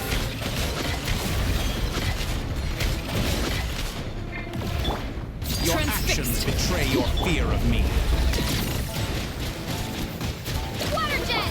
Leave this place. Close your eyes. Observe. To dust. Be silent. You won't feel a thing.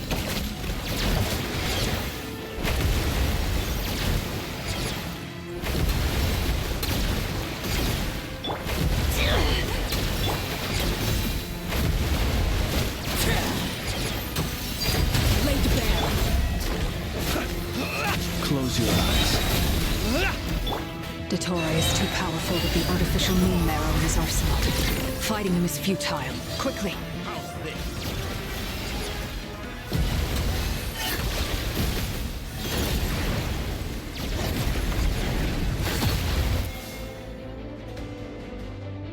Let's go. I've always thought it is wiser to flee than surrender.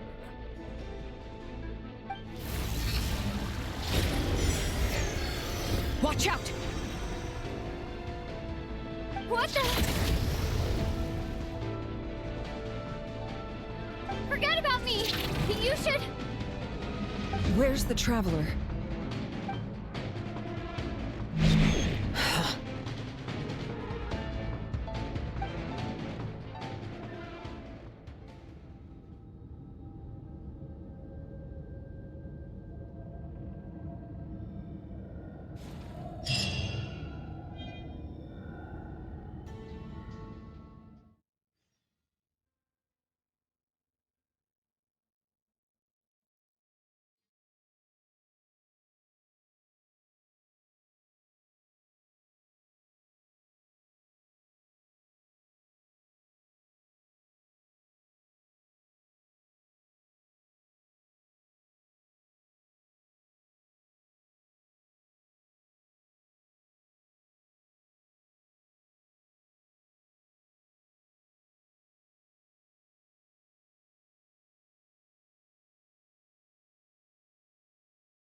What just happened?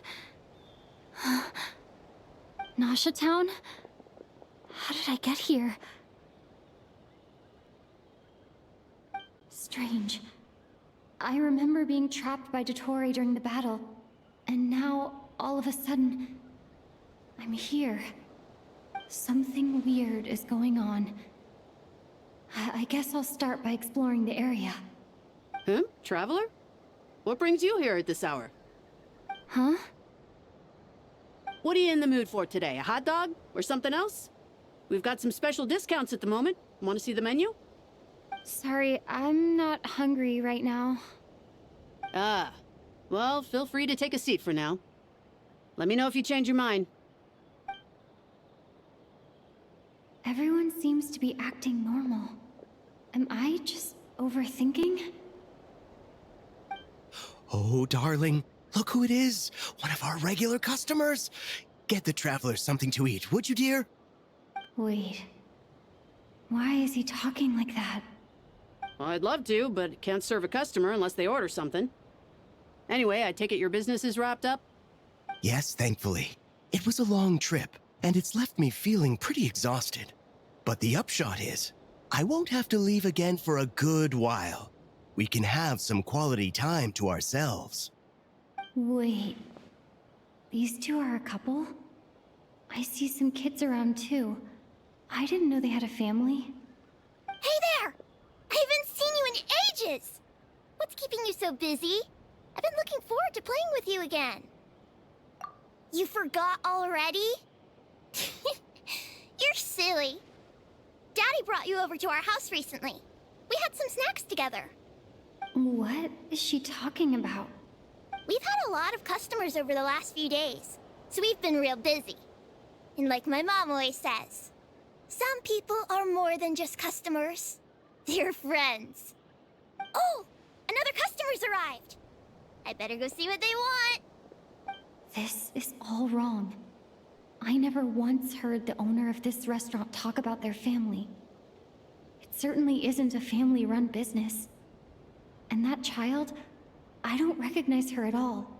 Could this be a false memory? Very good. I knew you had it in you. Aren't you going to try the house special? When did he show up? No, none of this is real. You don't seem to like it here. That's fine. We can change venues.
I'm still alive.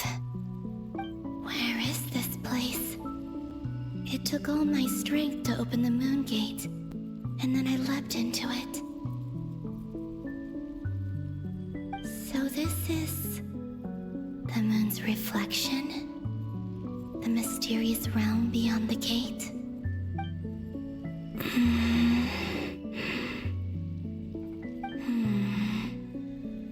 I can't sense anything. I guess I could try opening the gate once more.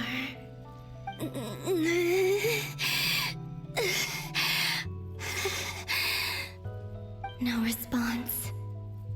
Maybe this space can't be opened from inside. If this was the space that killed both Rerir and his lover, then why am I unscathed? Or... no, I'm not unscathed. Even the air here feels... frozen in place. There is nothing here with which I can restore my power. I should conserve my strength and proceed with caution.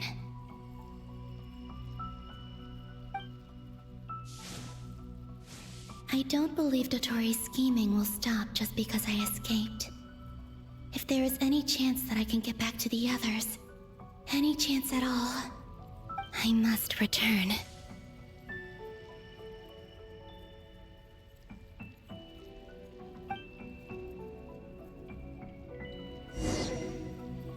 Emptiness, silence. What is this place? Or maybe the real question is, what is it for? What's this? Looks like it responds to my power.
Is it some sort of guide?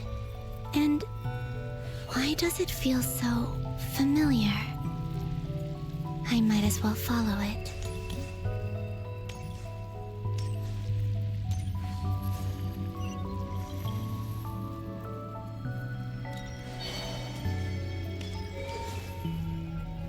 Where does this lead? Could it be the exit?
Goodbye for now, Columbina. I hope you have a wonderful night. I will. Llama, everyone else, and me? Are these my memories?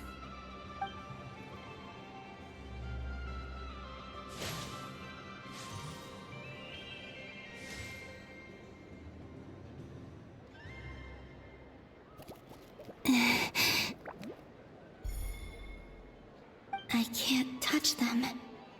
It's as if we're separated by some impenetrable power.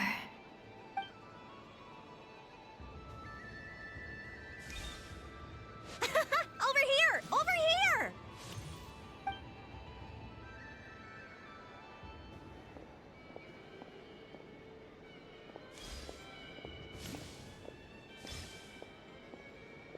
But the people in these memories pass right through me. Just like when I disappeared. If only I had known what would come to pass after that. Even so, I should still take a look around. Just being back here, it gives me the strength to keep going.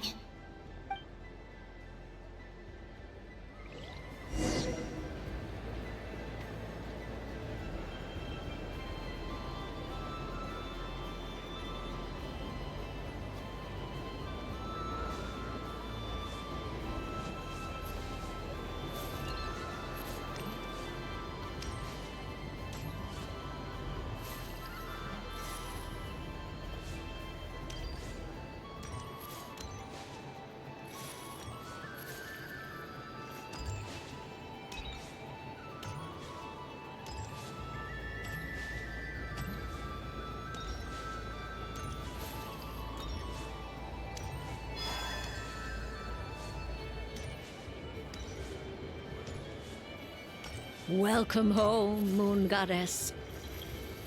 Oh, you're the genuine article. Alice was right. This moon prayer night was worth watching after all. Oh, yes. That was the fortune-telling stall run by Barbeloth from the Hexen Circle.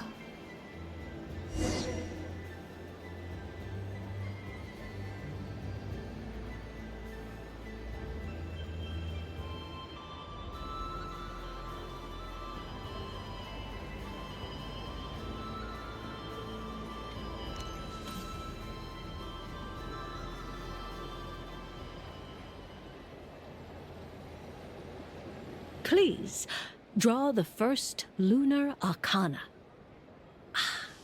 This represents destiny and is the foundation for the divination as a whole.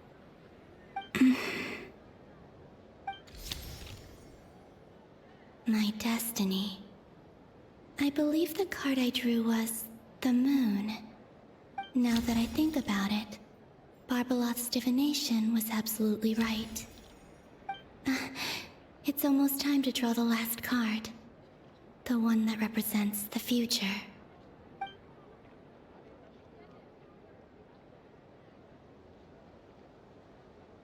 That was the card that popped out on its own. From here, I think.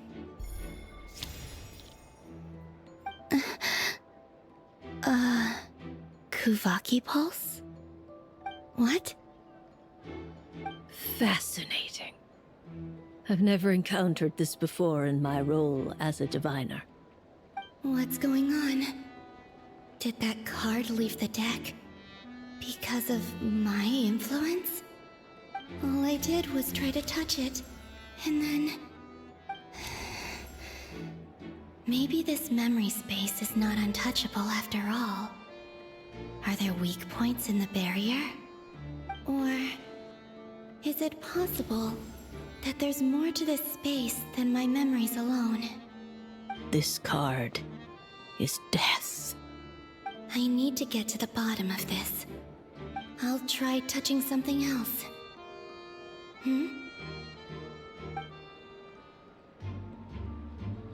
Is this... the wind? No, it's gravity. It's pulling me outwards. No, Traveler!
Paimon, listen to me. From the bottom of our hearts, we are so sorry. We completely understand how you must feel. The Traveler is trapped, and we all feel responsible for it. Don't say that!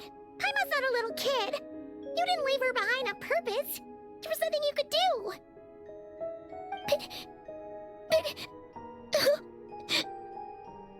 She's all alone in there! What if something happens to her?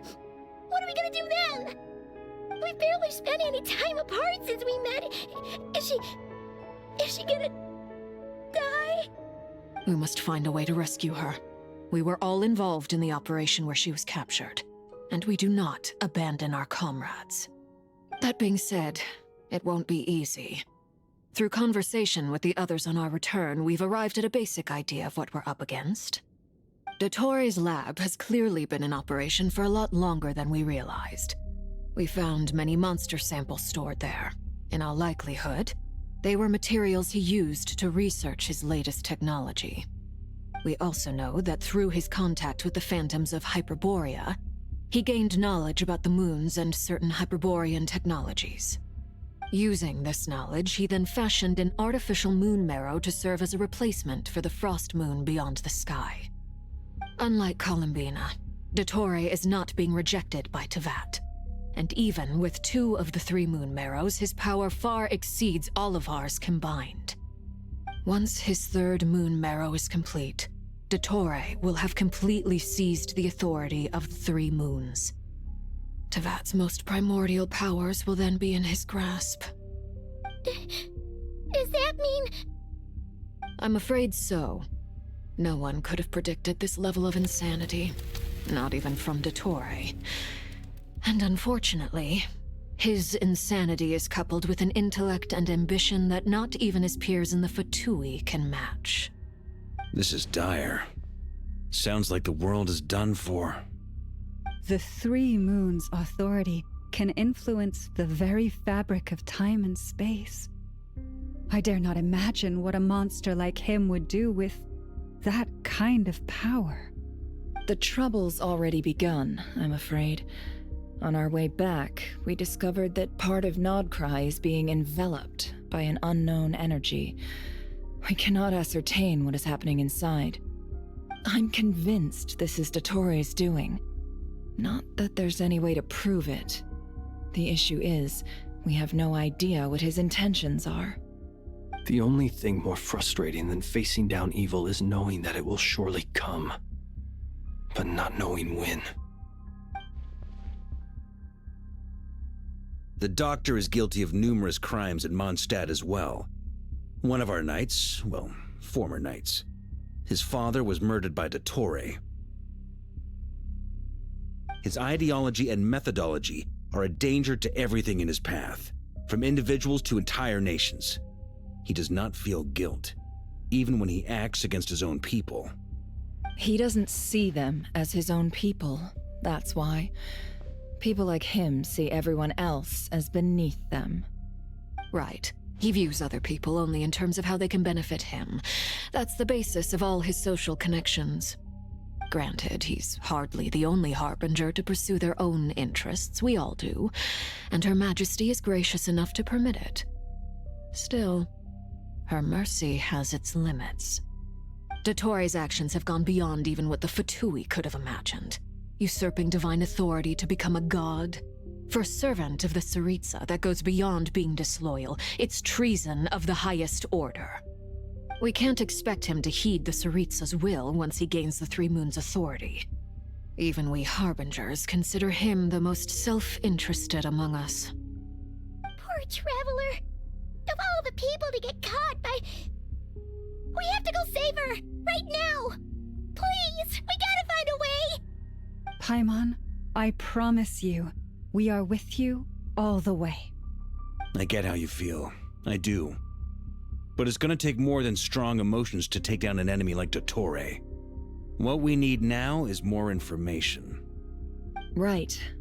We can't even guarantee he's still at his research center. Before we can think about mounting a rescue operation, we need to confirm the Traveler's location. I'll find a way. Paimon knows,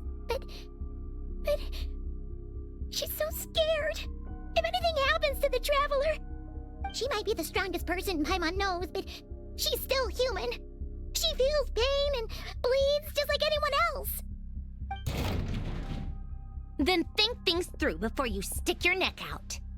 Unless you want to lose your head. Sandrone. Miss Sandrone, you're okay? Put the stuff over there, and be gentle with it. Am I okay?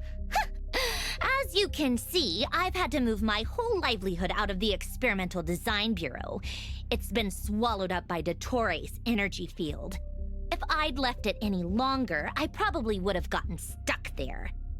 Ugh, Dottore always goes a little loco when he finds a shiny new toy. Not that he'd ever admit that. But this time, he's gone full psycho.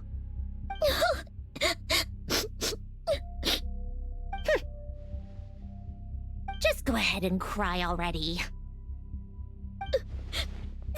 Sorry. Paimon's not trying to make it seem. It's just, she can't. Oh, Paimon. Let it all out. There's no shame in it. When you're overwhelmed by fear and despair, crying can help get it out of your system. You'll feel better for it.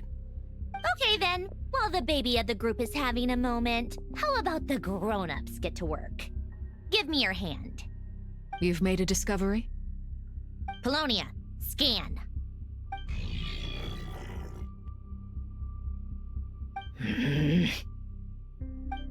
You, hand, now. Oh, I thought you'd never ask, my lady.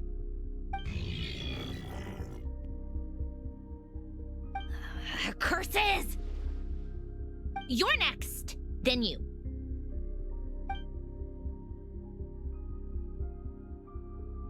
Dottore, you son of a...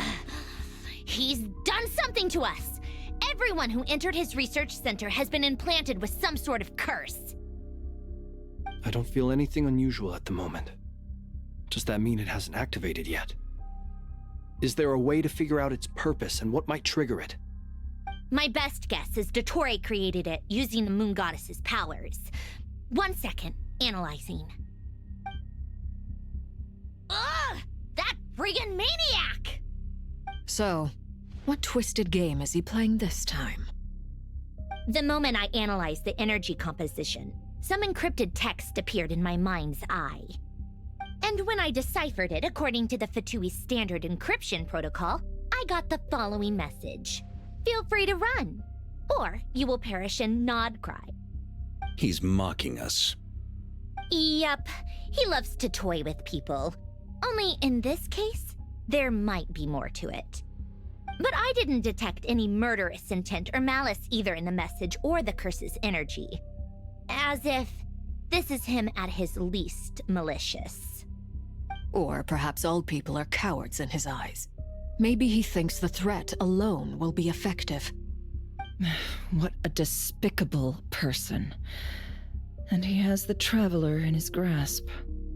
If I may, as unhinged as Dottore may be, he has always exercised great patience with the objects of his interest. I remember a comment he made when we first arrived in Nodcry. He said, "This world is, on the whole, an exceedingly dull place. But at least there are a few intriguing features, such as the gods, or the Traveler. Presumably, they interest him because they're unknown quantities. He wants to understand as much as he can about them." Agreed. The Traveler is Tevat's fourth descender. All Harbingers are aware of this. Since Dottore took such pains to capture the Traveler, he is unlikely to kill her right away. Okay, but we still have to do that rescue operation. Of course. I also think we need to read between the lines with Dottore's message. If he's encouraging us to run, that means we mustn't leave Nodcry under any circumstances. My guess is, his curse will only trigger if we leave.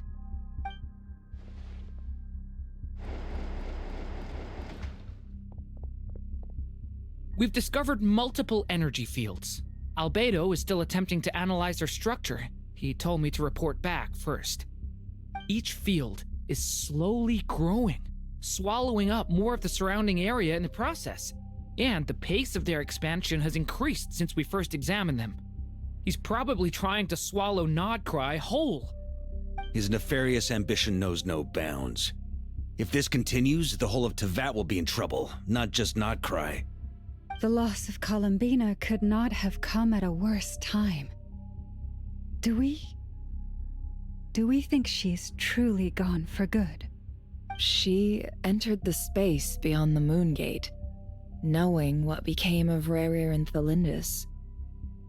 I'm sorry, but I fear the odds aren't good. Don't be ridiculous. If I know her, she's busy finding a way back as we speak just so she can annoy me. She isn't dead.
Whatever has become of her.